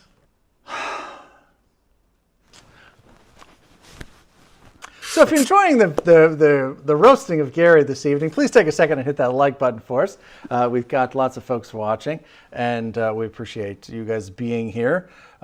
Evan, brand new player here. Excellent. Thank you very much for changing the subject. These guys are roasting me here. Brand new player here. Where did you get the yellow dice with the remaining movement left? I feel like it's a really useful way to keep track. Absolutely. And those were a gift from our friends at Historical Board Gaming. And you can get those dice for yourself for a very reasonable fee. And here is the link for that. Jamie will be dropping that in just a moment so that you can follow our affiliate link and also help support the channel while you're picking up those fantastic dice. They've got literally thousands of pieces of different accessories for every kind of thing that you can think of on Historical Board Gaming, plus a number of really great games of their own, which I'm really excited to kind of try out. Have either of you played Global War 36 or 42 or 59 or whatever? They've got like several versions of them. I've wanted to. I've never had the opportunity. I was thinking about that there's an event, Battlefront Dayton, coming up in November. I hear there's going to be not only the BBR variant, not only the Young Grasshopper variant, not only diplomacy events, but ladies and gentlemen, there should be a Global War something, 36, 39, whatever. I think event, it's 36. or at least a demo of that. Yeah. Mm-hmm. And I'm looking forward to checking that out. Yeah, me too. So I'm glad you brought that up, because one of the things that I was, one one of the things I was concerned about, and I think this happens a little bit at Gen Con, but it's unavoidable at Gen Con just because of the nature of the event. But I was hoping to avoid the idea that people that are coming to play in the tournaments or the scheduled events, that's all they get a chance to do, right? And because you're playing back to back, or you're playing a 9-hour game and then another 9-hour game, and you're just back to back to back.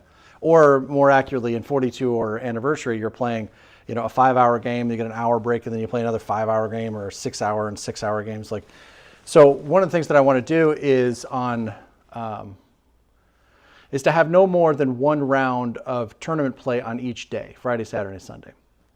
So if you're playing in the anniversary event, you're going to play one game on Friday, and then Saturday you're only going to play one game, which will give you several more hours to be in the hall to sample Imperial Borders or War Room or Global 46 or Global War 36 or learn more about BBR. You've always wanted to learn more about BBR. You hear a lot of things about it. Well, here's going to be your chance to do that, or the young Grasshopper version. We got another game coming called Kings and Kaisers, which is a World War I global variant designed by some friends of ours in Chicago. So we're excited about that. But I wanted to make sure that everybody had a chance to do those other things, right? And to play a casual game and to just relax. Or if you want to try Stalingrad, I'm sure we'll have several copies by then that'll be available. People in North Africa, if you want to play those. So, or if you want to jump over and play something you never played before, go play one of the diplomacy games. There's going to be a brand new diplomacy game that we're going to be the world premiere for at that event, that game's not even been announced yet. Like I said a couple weeks ago, I heard that it has a name, but I don't know what it is yet because they haven't been able to tell me. So that's really exciting. So I think it's going to be a lot of fun, and I hope that everybody gets a chance to go. Nathan's asking, will all the tournaments start on Friday? The Axis and Allies tournaments will start on Friday because we need at least 3.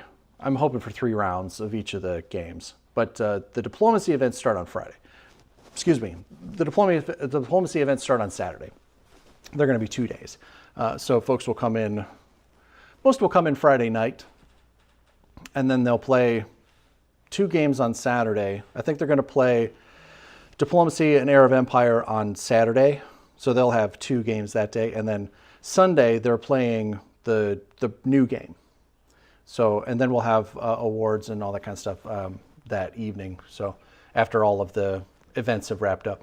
Now, Thomas Haver is going to be hosting our diplomacy events, and he's got his own trophies and pens and hats and fezzes and T-shirts and polos and all kinds of stuff to give away, and some of which we already have, which we'll be giving away tonight, which is really exciting. So we're going to be getting to that here in just a few minutes. But yes, the ANA tournaments will start on Friday.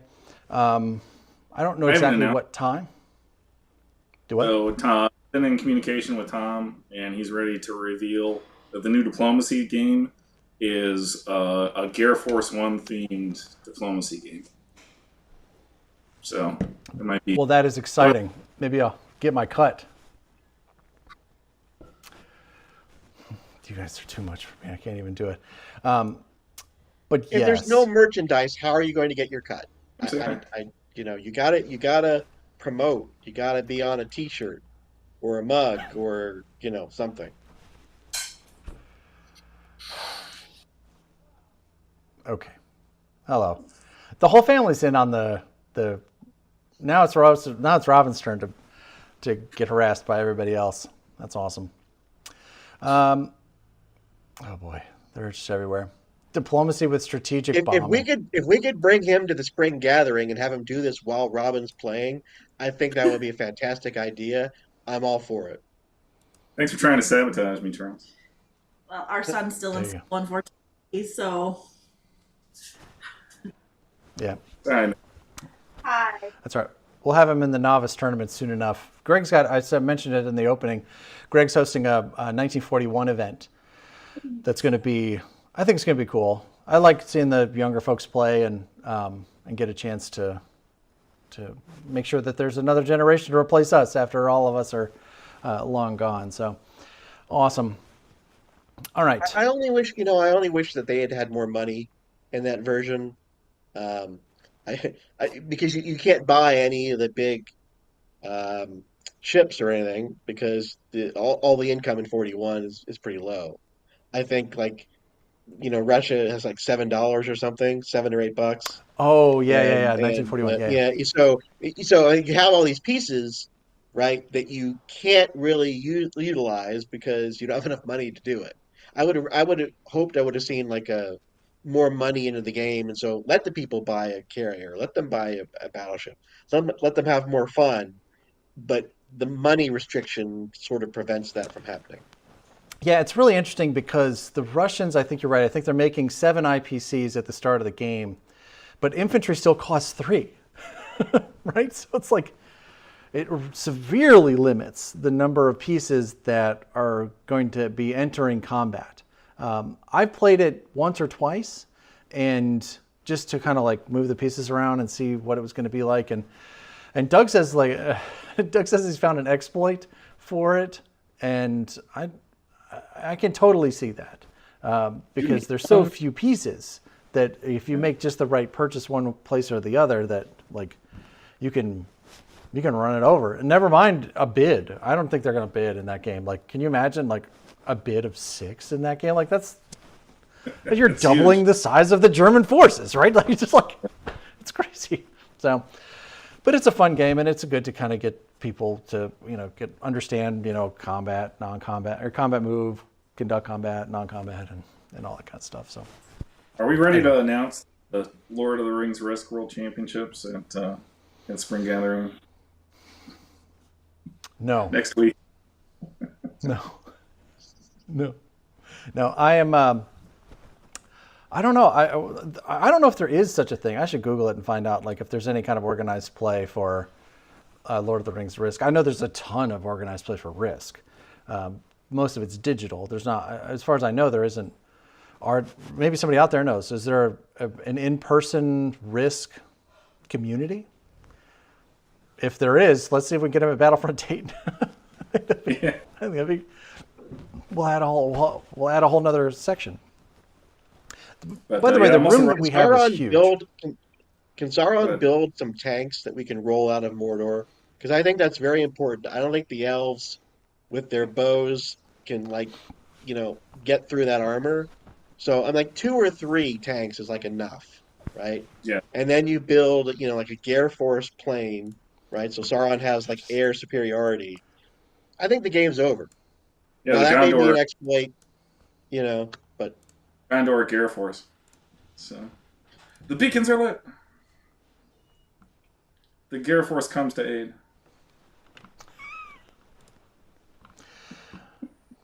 I'm sorry. Were you guys still going? I didn't know what was going on over there. You guys had a whole thing rolling on. I'm trying to make sure that the list of people on our prize wheel is accurate, so that we can. I'm also running the Napoleonic Wars. I don't know. Have you guys ever played any card-driven games? Ever been into that strategy? Magic. Games? Okay. No. Yeah.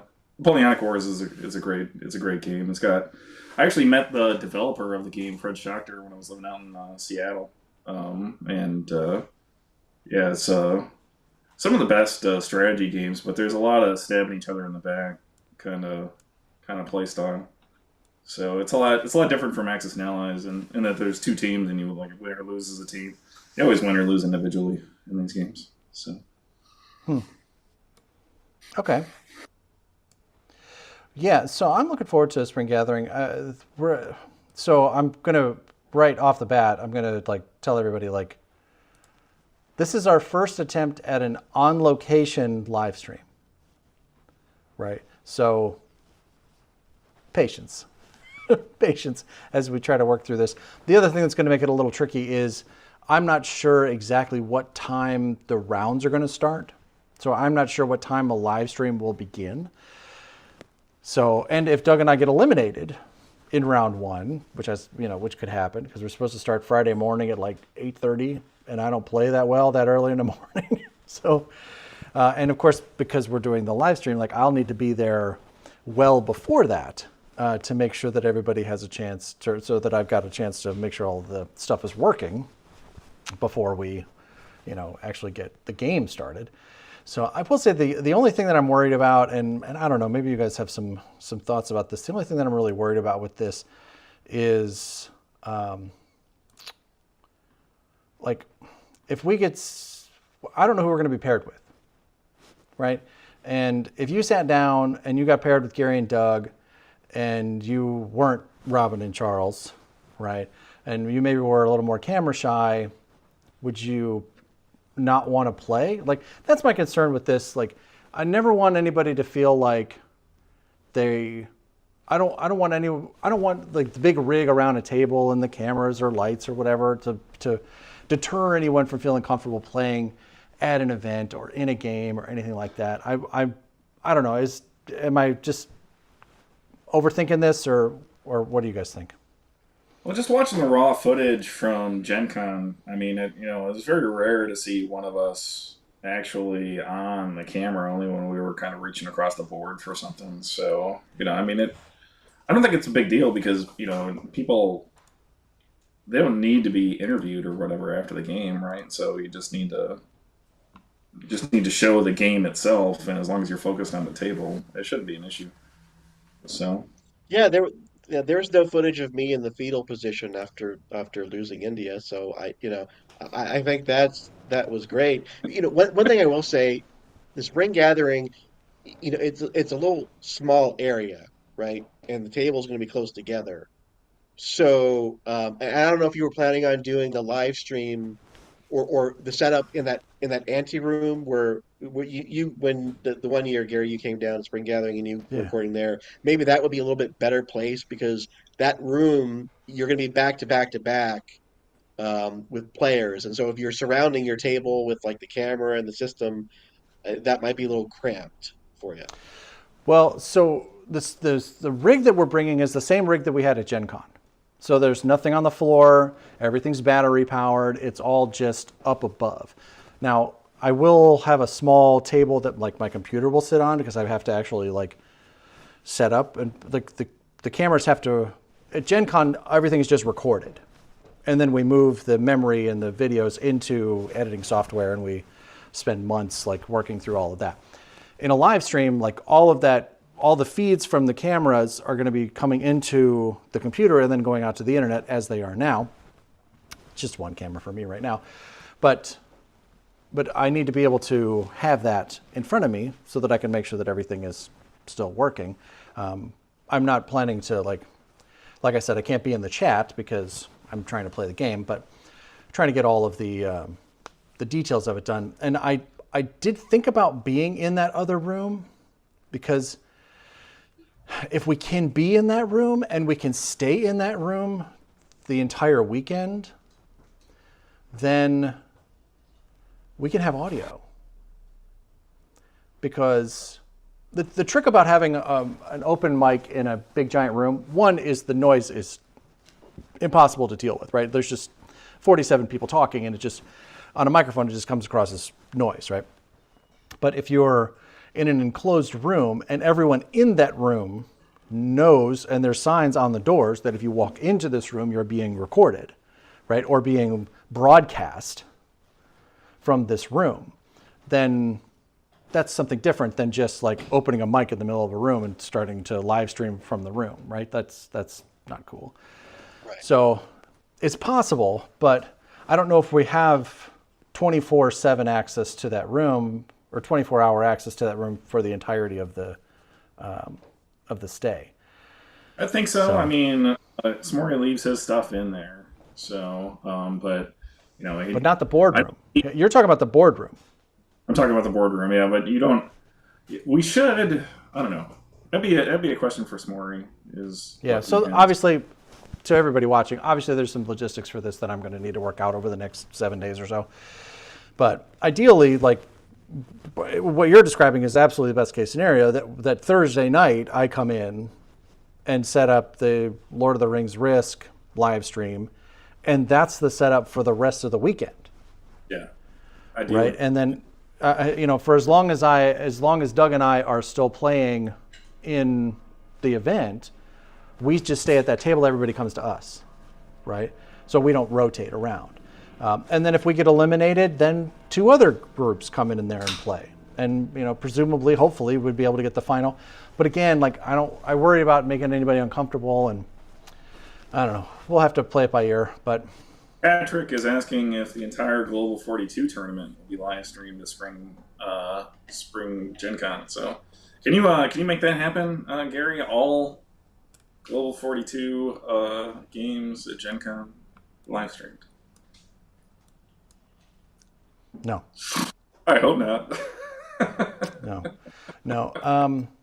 So in theory, we could live stream the Global 42 game from the Spring Gathering.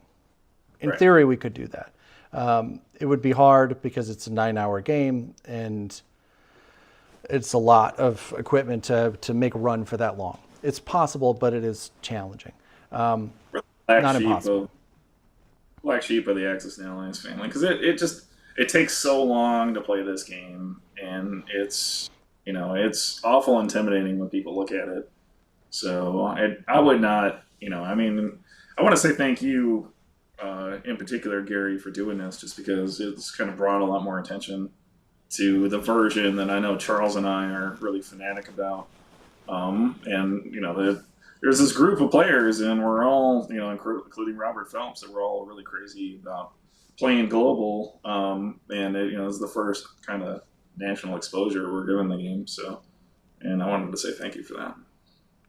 Well, I appreciate it's that. great to have another. Yeah, it's great to have another tournament. It's great to have your live streaming. The Board Game Nation doing these events and doing these live streams and going over the Gen Con and the Spring Gathering games. I tell you what I would like to see on Sunday at Gen Con. There is a game on 9 a.m. Stalingrad. Yeah, we're gonna get that. I signed up for that. Yeah, Mhm. and I'd like to see you record that or live stream that. It's at 2 hours, so it's Yes. small, but that could be the first look at the game. Okay, so 2 hours is wrong. So that Stalingrad game is the end of Dave Jensen's campaign style game. Let me back up and finish answering Patrick Henry, and we'll talk about that in just a second. So the answer to your question is, in theory, we could live stream from the Spring Gathering. It would be challenging, but in theory, we could do it. We cannot live stream from Gen Con. Not because it's impossible, but part of it is because of where Greg Smorey's Swamp is located. It's hard concrete floors. The overhead lighting is good if you're just to the naked eye. It's good, but on camera, it's really, really rough. If you try to watch any of the raw video that we produced from this, it's can be very challenging to see what's happening. So, and more importantly, the bandwidth on the Wi-Fi is not what it would need to be able to do a competent live stream. I mean, there's 70,000 of your closest friends using the area cell phone towers, right? So it's just really, really hard to get a decent internet signal from there. Now, I say that, but I know that there are creators who spend the however much money it takes to get hardwired internet. And they have set up broadcast booths in different spots around Gen Con. Our budget does not include that. We're going to need several thousand more members to be able to afford that. But or thousands of headshots signed. Gary Blevins signed World Championship headshots. I'm thinking $20 a piece, maybe. I know you guys will spend up to 25, but 20. I mean, it's a bargain, right? Come to Gen Con, get it signed. Double world champion Gary Blevins signed headshot, $20. There's your money, Gary. I mean, I'm not even I'm an planning idea to man. play. I'm just saying. I'm not planning to play this year. Maybe Doug. Doug's planning to play in the World Championship, but I'm not planning to play. I got too many things to record. Money on the table. You're leaving money on the table. I don't know. I don't know what to say. I can't help you anymore. I'm sorry, man. Yeah, talk to Tom Haber about the rights to, and Gary Blevins themed diplomacy game. He'll design a game, and it'll just be people roasting me. That's all it's going to be. It's fine. Okay, cool. So my Gary's. you guys are too much for me. I can't even deal with you. Okay. No, actually, this is not a bad idea. Saturday night at Battlefront Dayton, we have a roast of Gary Blevins. Invite a few people up. That sounds like fun. I don't know about you guys. That sounds like good fun to me. I wouldn't participate. Let's do it, Charles. Of course I don't know not. the rest Of course not. You're above all that. Who wants to do I'm it? above all.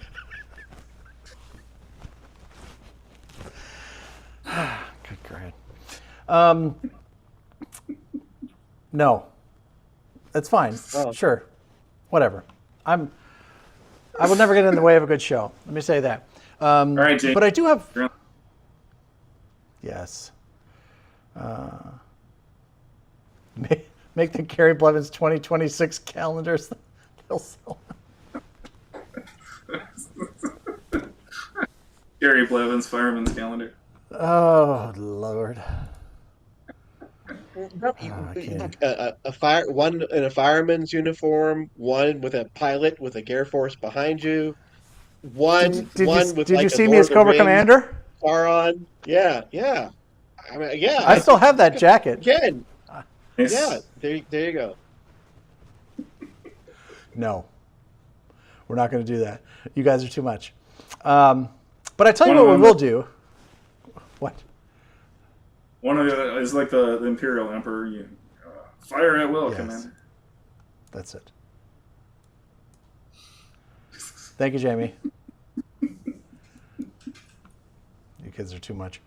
Okay, but I will tell you what we are going to do is, and don't tell Larry this, but he doesn't watch the live streams. I've asked him if he watches the live streams. He tells me no.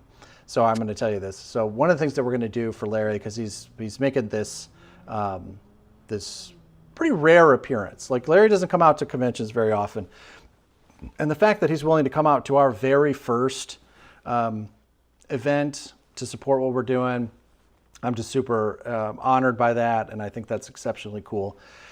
So one of the things that we're going to do is I'm going to take the playmat that we used, the anniversary playmat that we used for Gary and Doug versus the World, and I'm going to bring it to Spring Gathering next week, and I'm going to bring it to Gen Con, and of course we'll have it at Battlefront Dayton, and I'm going to have everybody sign it, and and have lettering made on the top. I won't have it by next week, the lettering, but we'll have people write, just sign, because I think we're going to get a couple hundred people to sign this.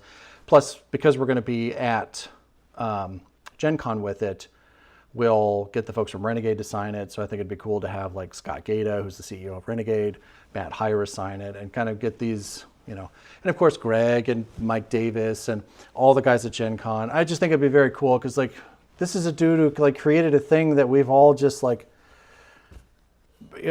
heard Access Now is described as a lifestyle brand, which you don't really think about it, but it kind of is, right? And this is kind of the person who started all of this for us, right? So I think that's very cool. So I want to give everybody an opportunity to kind of sign it, and we're going to give that to Larry on Sunday as kind of a thank you for all that he's done for this game that we love so much and continue to squabble over. Yeah, I've always wanted to ask him how he came up with the idea of the Europe and Pacific 40 game. Was that feedback from the original Europe and Pacific that you can, combine the two? I'm talking about the 99 and the 2002 version. And then he came up with this gigantic freaking Axis and Allies game that we just absolutely love. And there's been a lot of missteps along the way. First edition was horrible. It was just not balanced at all. But when they came out with the second, they changed it dramatically. It's a lot different from the first edition, and then they continue to improve. With these 42 the 42 setup that he came up with, and then this, all the young Grasshopper and the Bloodbath rules and all that. This whole community of gamers that absolutely love this game, and all of the other versions from 1941 to 1914, and yeah, goodness gracious, the miniatures. I mean, nobody talks about the miniatures anymore. I mean, all of those individual rules and how they all fit together, it's unreal. So I agree. I think it's fantastic. So I'm really excited about it. And like I said, we'll have that at the Spring Gathering next week. So if you're going to be there, please make sure to, I'll make sure that everybody gets an opportunity to sign it. And we'll have different colored markers so that if you're writing in, Russia, you're not writing in black because you're not going to be able to see it. So we'll have silver and black. I think is probably the two we're going to stick with. But I think it's going to be good, and I'm looking forward to. I've not met Larry in person before, so I've talked to him on the phone and we've traded emails dozens of times. But I've not met him in person before. I know some of you have, so I'm really looking forward to being able to do that. He's promised me a story or two if I could buy him a beer, so I'm looking forward to that. You have to let me sign Poland on that map. So that's where my If UK Robin's going to sign Poland, then I've got to sign India. Me and Carl and Jake. We'll have a, one right below and above the other. So, Larry, if Larry hadn't created this game, right, none of us would be playing it. Not everybody plays every version of the game, and Guadalcanal might not be your cup of tea, or Battle of the Bulge, or D-Day, but if you like the general theme, one of them, should be, or multiple versions, should be your cup of tea. So, and it's good to play more than just one version. There's different things you learn and have fun with, even though it's a smaller, shorter theater game. That's what I'm really looking forward to Stalingrad. Just on that basis, it's got the two maps, and it's got the outside the city, and then can you get into the city, and how long you can hold out, and those kind of games, that is good because not everybody has 10, 12 hours to play global, but you can play a 3-hour game of D-Day, or Guadalcanal, and get the fix in. Yeah, I they're can play Guadalcanal in about 2 hours. But yeah, I'm going to have Stalingrad at Spring Gathering next week, by the way. So I've got this copy, and we'll bring this next week. We've got to be very careful with it though, because I still have to use it to make the how to play. So I need to make sure that it all comes back in one piece. But this is the very first production copy of, or the proof copy for Stalingrad. So we got to be careful with that one. Yeah, the manual is out. Someone posted it on the Discord, so, or at least a link to it. So you can download the manual and read all about the rules of Stalingrad. It was really interesting. The way they laid it out, and where the did you fact see that? I saw the link in the Discord. On the Board Game Nation Discord? Your Discord, yes, Board Game Nation. Yeah, So I forget which section it was in. .org I too. clicked on the link and I looked at the rules. In fact, I think okay. .org, if I'm not mistaken. But yeah, I'll have to check. I'm not. It looks great. It looks great. I mean, I with the whole tariff thing, right? I shouldn't tell people to pre-order things because you never know what the price is going to be, or when you're going to get it. But Stalingrad looks great. From everything I've seen, about it, it looks like it's going to be a great game. It looks like it's fixed the issues, as opposed. It's more like D-Day, right? Than any other type. So that's good. It doesn't use any funky, dice, 10-sided or 12-sided or anything, right? So it looks like it's a game that anyone who's familiar with Axis knowledge can pick up and learn really quickly, which is good. I know there are some issues with North Africa about people learning the rule book, and picking up right away. I think they fixed that with Stalingrad. When I went through and read the manual, it really it came pretty clear to me. And so I think anybody who gets that is going to love it. Yeah, I think if they're, if I had to guess at what the next game is going to be, I would guess that it's probably going to be like a D-Day second edition. If the Stalingrad rules are as good as I think that they're going to be,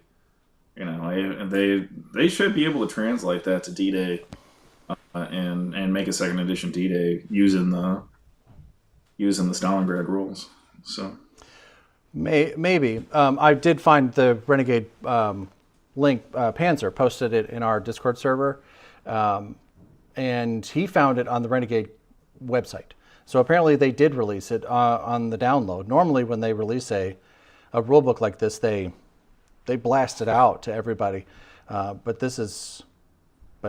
now, man, I'm looking at this now. He made this post April 25th. It's been a minute. I'm not sure this is supposed to be out, but it's out, so it'd be hard to take it back, I suppose.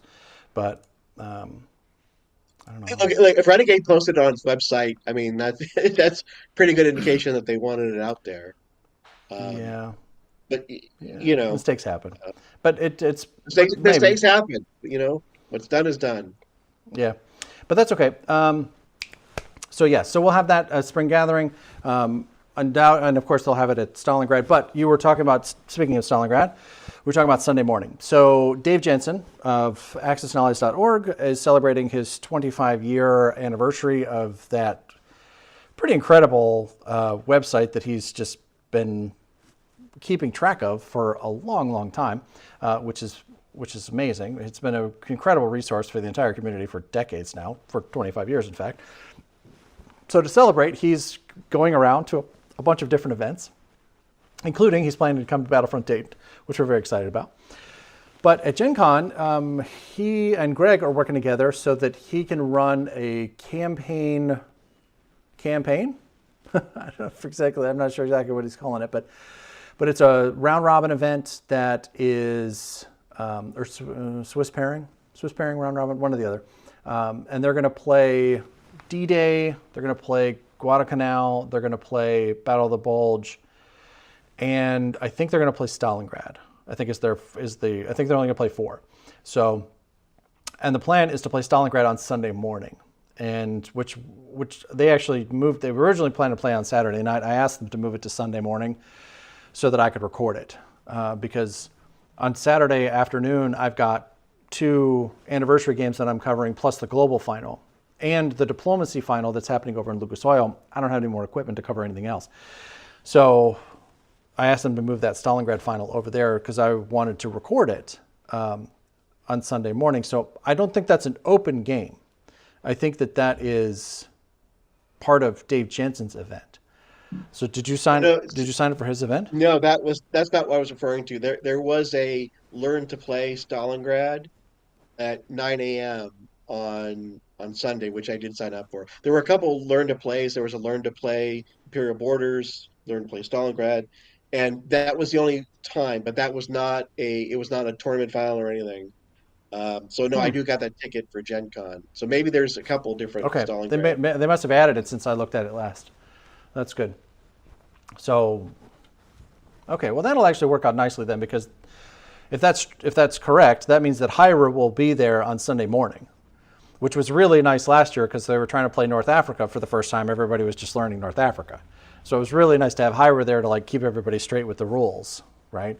And I could be wrong. I thought maybe he was the one that is teaching it. Maybe maybe he's not. He is.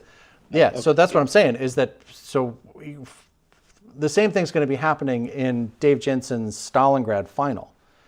People will just be learning this game. No one will have had access to very, very few people will have had access to this game to learn it or practice it or do anything like that. So it'll be helpful to have Hyra there to kind of proctor that game. Like, hey, can I do this? Can I do this? Like that. I can't tell you, having edited the raw footage from North Africa, the final game that we recorded last year on Sunday morning, right? Like, if Matt would not have been there, we would not have been able to show you what was played because it would have been such a mess. Like, I try not to put information out there that's not correct, right? Like, if somebody makes a mistake in a game, I usually try to correct it.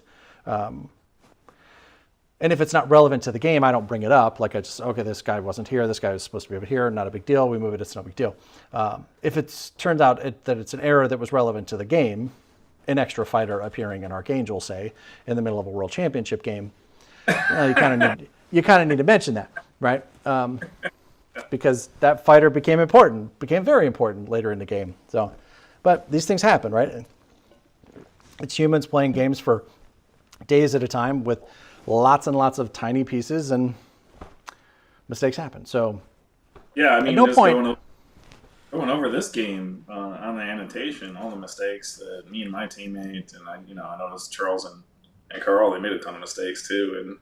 And I mean, if you've been up for 3 straight days in the middle of a 70,000 person event, playing the most advanced form of Axis and Allies, so you're gonna make mistakes. Exactly. I will say though that, like, again, I worked in casinos for a long time, and a big chunk of my job was finding cheaters. And there are people that are still in jail now that I caught cheating at my tables. And I will tell you, having watched now hundreds of hours of people playing this game, I've seen a number of instances of bad sportsmanship and pity parties and stuff like that. Not common, but I've seen them. But I've never seen anybody that I thought was actually intentionally cheating. Right. Ill intent. Yeah. I've seen people make mistakes. I've seen people make dumb mistakes. But I've never seen anybody that I thought, that guy's taking a shot. And I feel confident enough in my experience of watching tens of thousands of hours of security video in casinos from all over the country to know when someone's just being careless and when someone's taking a shot. And like I said, I've never seen that in this game. Like I said, I've seen some bad sportsmanship, and I've seen some, I won't say massaging of the rules, but exploits in the rules. Right? I can do this because this rule says that I can do this and this and this. I've seen that, but that's part of the game, right? I've seen people abuse the time rules, which is a great segue, by the way. I've seen people abuse the time rules, and I've got a box that's just on the other side of this soundproofing board, so I can't reach it, that is full of time clocks. So, segue, time to talk about time clocks and what we're going to be doing. So, Greg and I have had our meeting of the minds regarding time clocks, and basically what we're going to do is we are going to put a clock on every tournament table.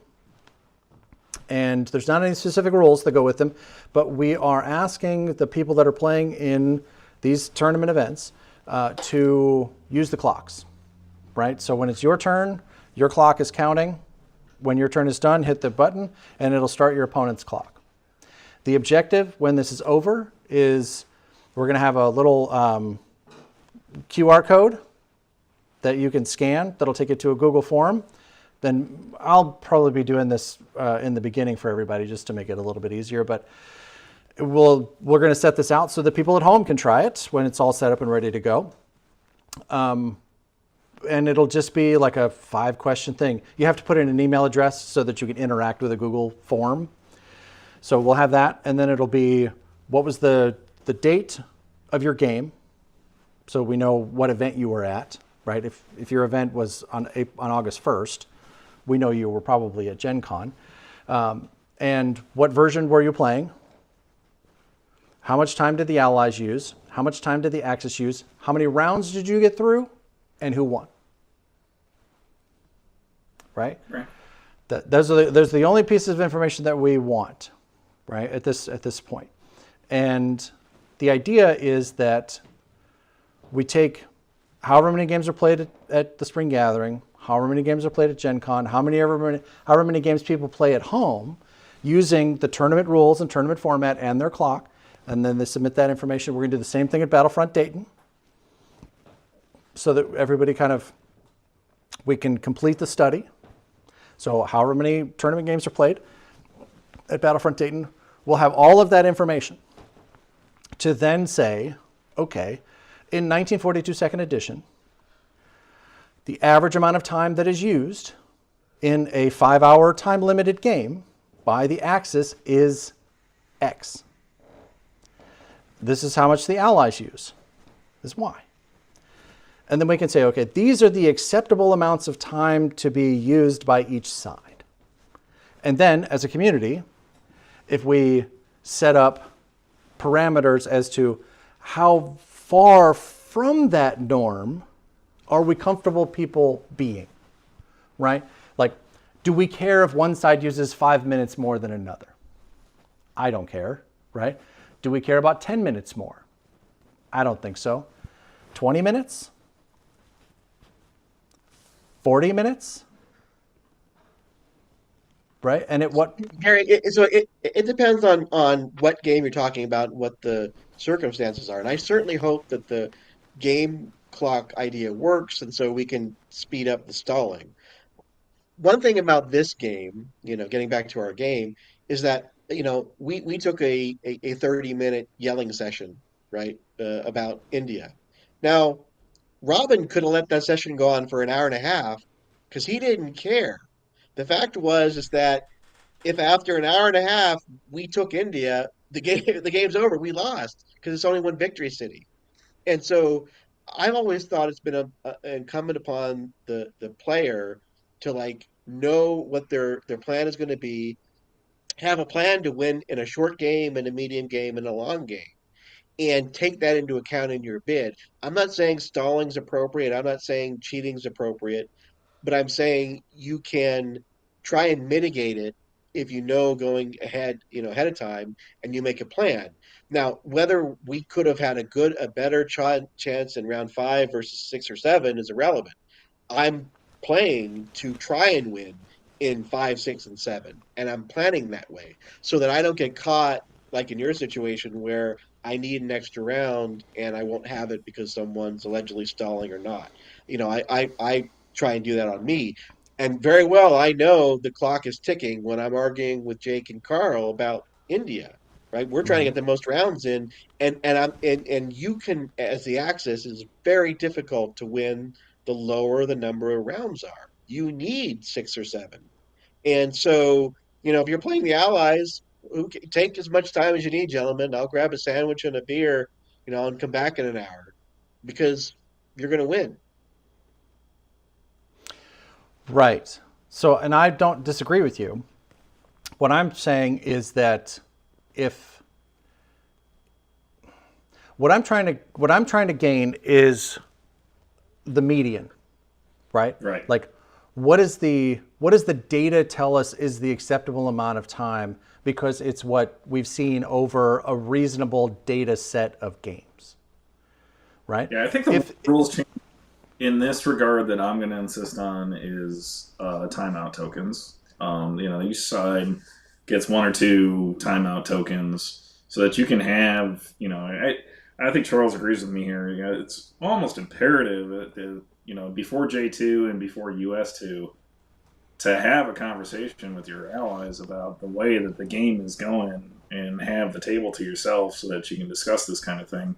So, So I'm all for the time clocks. I'm all for speeding up the game. That's something that we absolutely have to have because in global, because it's so imperative to have that conversation about how the game is going to go in this version, at least. So that that we need some kind of timeout rule. So. Right. Okay. So here's this would be my reply to that, is that. What are you doing? Hey, the issue is. Sorry, Gary. Carl, I'll call you back, Carl. Carl's trying to call in to me, and I'm on the live stream. So if he's watching, Hi, Carl. Hi, Carl.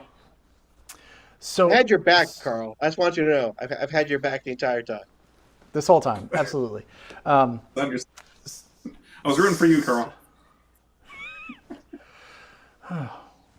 Robin, your hair's gotten so long. You should get that tongue looked at. Okay. So what I would say is that, yes, there are certain times in the game where you're going to want to stop and you're going to have a serious conversation with your teammates. Absolutely. But if that's built in to the total amount of time that is the average that the allies are using, then there's no need to stop the clock, right? Because if you now, okay, so let's say you want a 5-minute timeout, just for example. You say you want a 5-minute timeout. Okay, so now I got to stop the clock, and now I need a second 5-minute timer. Right. Why? Right? So why not just give you 5 more minutes? Okay. Right? Because you might want it for 5 minutes, but I might want it for 25 minutes. I might be trying to yell at Carl because Carl has decided that he wants to build tanks in Germany when France is under threat, right? Carl Beans. Yeah. Right. So to me, like simple, right? It's like it's easy to make something complicated. It's easy to make something complicated. It's hard to keep something simple. So to me, simple here is better. And getting to that what's going to be complicated and the thing that is going to have people horsewhipped with a horsewhip is when we say as a community that 20 minutes more in 42nd edition or 30 minutes more is more than we're comfortable with, is a bigger time difference than we're comfortable with, what's the penalty for that? Right? Now, I will say that my thinking is that if I take an extra 40 minutes more than my opponent, my move should be 40 minutes better than my opponent. Right? So in theory, I should be in a better position than my opponent when the round clock expires. Right? So All right, but Gary, let me. Here's the problem. Okay, we go to Spring Gathering, right? Spring Gathering alternate universe, and Robin and I are going to play you and Doug in Global, and so we've been playing it for how long, and you guys are rather new to it, right? So Robin and I decide, you know what, we're going to move fast. Robin can do his Russia turn in 5 minutes. I already know what I'm going to do with the USA turn. I can do it in 5 minutes, and so now, you know, if we're moving that fast, right? And so we expect the game to go like 10 rounds, right? Is there going to be a minimum or a maximum where we're sort of forcing you to move faster or slower? So it's not just do we take a clock and divide up the time? Because I think there needs to be a point at which if you've reached 7 rounds or 8 rounds or whatever it is, then that's it, you're off the clock. Because otherwise, you could try and game the system and force somebody to go another round just by playing fast. And if they're not capable of keeping up with you, you gain an advantage. The same way a slow player could do it. I'm not saying that would happen, but it's a possibility. Right. You got to no, absolutely. Yeah. So, yes, that is certainly something to consider. If I want to try to game it and I play speed Axis and Allies, right, as opposed to speed chess, right? If I play my moves as fast as I possibly can, right? And yeah, I'm an experienced player, but I'm still going to be making mistakes, right? The more that I rush, the more likely it is that I'm going to make an error, and sometimes my tongue will fall out of my face, and sometimes it won't. So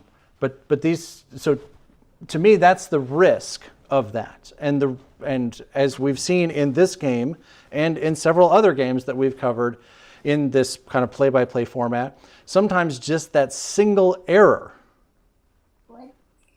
can be the decider for the game, right? If you lose track of that Denmark Strait for a turn, and the Americans land, and then the British come through, and And damn, now they're in Berlin. Who knew that was coming? This happened to me when I played BBR. Like my teammate was playing Germany. He made one mistake on Germany 2. Russia decides that they're able to declare war because of some particular picadillo in the BBR rules. And they've got a transport in the Baltic, and they land in Berlin, and they take Berlin on Russia too. Like, okay, that's the ballgame. No, I'm just look, and I'm, you know, we could sit there, Gary, and like you roll your attack, and Robin and I are like, hey, Robin, you want to roll for defense? Oh no, why don't you roll for defense? Right? It's on your time, right? Well, I don't know. Hey, Jake, you want to roll for this? You know what I mean? There's many ways to game the system if you're trying to game the system. So like I said, I hope the clocks work. I hope it eliminates some of that.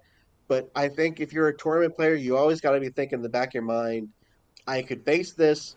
So my plan's going to be, it doesn't matter what round, I have a chance to win in any of it. Because otherwise, you could be stuck in a situation where you guys were in, and nobody wants that. Yeah, no, absolutely. Smori just sent out an email with the update for Spring Gathering.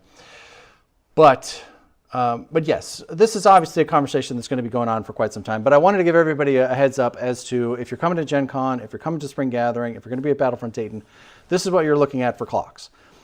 There's not any particular rules or penalties or anything like that. What we're trying to do now is just gather information. We're trying to do a study, right? Essentially, to borrow the research term, we're trying to do a study. And the better information we can have, the better it'll be for everybody, right? And there'll be outliers, right? There'll be people like, Carl and Jake and Charles who can play really, really fast, and maybe we throw out the bottom 3 and the top 3, right? And then there's other players who play really, really slow, and we'll throw out theirs just because they're going to skew the curve, right? So we'll balance all of that and use basic studies, and as we go along, like we'll make that form public. We won't let it will be like view only, so that you can see like what's the current average, and that'll kind of be the carrot, right? So if you've practiced this at home, like I've got a couple people in the comments saying that that's what they're planning to do, and you fill out that form, at the end of that form there's a link to see like what's the current average for global for this and for that. So I think that'll be helpful. But most importantly, I think what'll happen is just the act of putting the clocks on the table and bringing them into play is going to dramatically increase the speed of the games. It will be rare to see a 5-round 42-second edition game. It'll be very rare to see a 5-round anniversary game. I think you're going to get to 6 in both of those. I think you're going to easily get to 7 or 8 in global. And I think that's a good thing, because I think the objective of tournament rules is to get as far into the game as possible, and at the end to do your best to use whatever mechanisms you can use to determine who would have won had the game continued, is my philosophy to it. So the further you can get, the closer you are to the spirit of the game. So that's just kind of my thought about it. So let me just read the rules update for global for new experienced players. So this is what Smori came up with. Yeah. So to be clear, these are the rules for global 42 that will be used at the Spring Gathering and at Gen Con and at Battlefront Dayton. So that's correct. The rules that we've been using in this video series are from Gen Con last year. Greg just announced some changes to these rules that will be in effect for the rest of 2025. So, right. So, thank you. The Axis victory conditions that we've been playing with, 125 IPCs, and either the 6 out of 8 cities or 8 out of 11 cities in Europe, that all still applies. Now I'm going to start reading the new section. So, if, however, the Axis reach 6 victory cities in the Pacific or 8 victory cities in Europe at the end of a tournament round, specifically after Anzac or France's turn. So this is in regards to, let's say it's a 7-turn game, and the Japanese seize the last city on the last turn.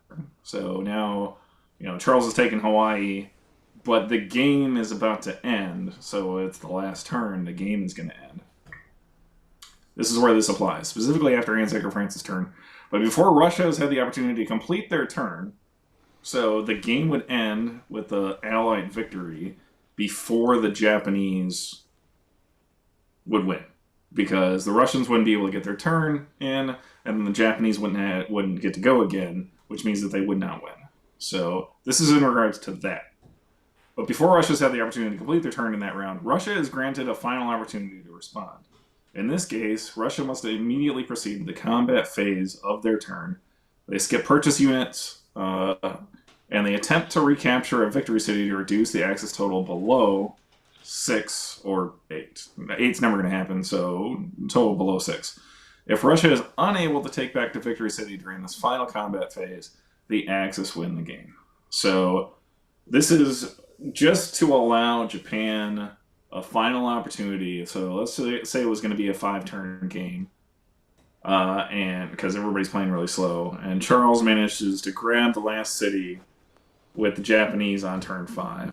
That doesn't mean that the game is over with an Allied victory. They're gonna allow a turn 5.5, let's say 5.1, where it's just the Russian combat move, and they get to go and they get to attempt to retake probably Calcutta, but maybe Hong Kong or Shanghai, something of that sort. So that's the new victory conditions for Global 42 for this year. So. And I think that's an important thing you mentioned, Robin. It's not just, if the Russians have troops in China, right, they can retake Hong Kong or they could retake Shanghai. So, you can have, and if they're in Kazakhstan, right, Gary, they're closer to that. So this is a change I've been advocating for. Every other Axis and Allies game, it doesn't matter when you take it. If you take the victory cities on the last turn with America, you win, or Italy before America goes. So this puts it in line with every other game as far as the victory conditions. Still rather improbable in a 5-round game anyway, but that at least does give a slower player a chance. Instead of having to take 2 victory cities in round 4, which I think is completely impossible, you at least get a chance in round 5. All right, and with that, we need to start to bring this in for a landing. We've been on for a long time. We do have a couple of prizes that we want to get through real quick. Mitchell, it's great to see you, brother. Thanks for being here. Robert, Mr. Coffee, you guys are fantastic. We appreciate that. We've got something from... First copy of Stalingrad.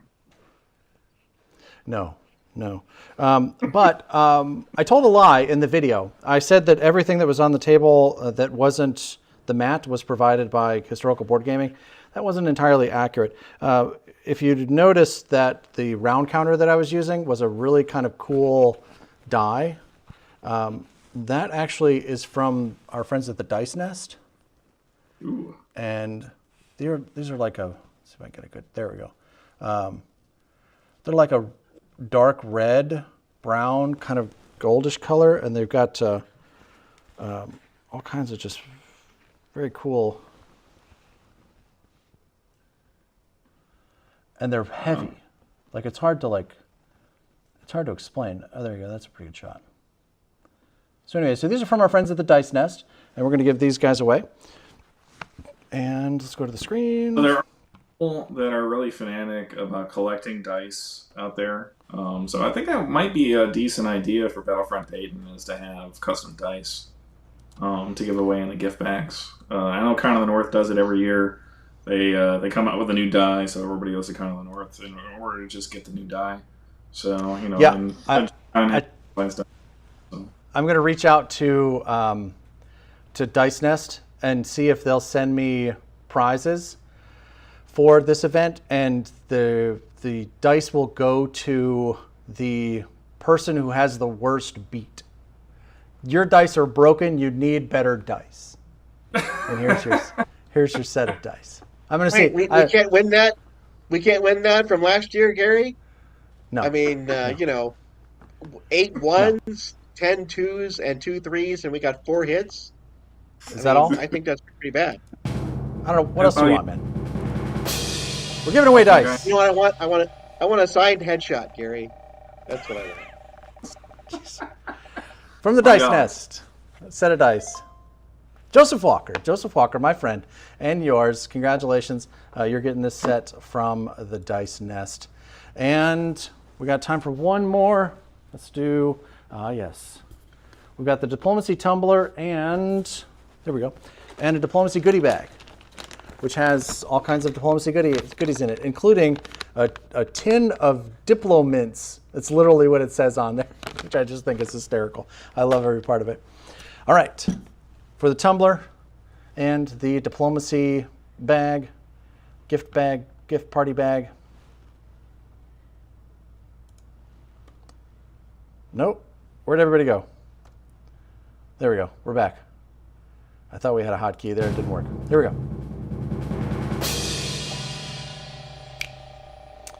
Diplomacy Tumbler from our friend Thomas Haber, by the way, has provided these for us. And this one is going to Solid Snake 120. We know that he's been on not so long ago, so great to see him win it. So congrats to Solid Snake and to Joseph Walker. To claim your prizes, please reach out to me in the Discord server to get me your information so that I can get these prizes out to you. Or if you're not on the Discord server, you can also reach out to me Facebook through the Board Game Nation Facebook page.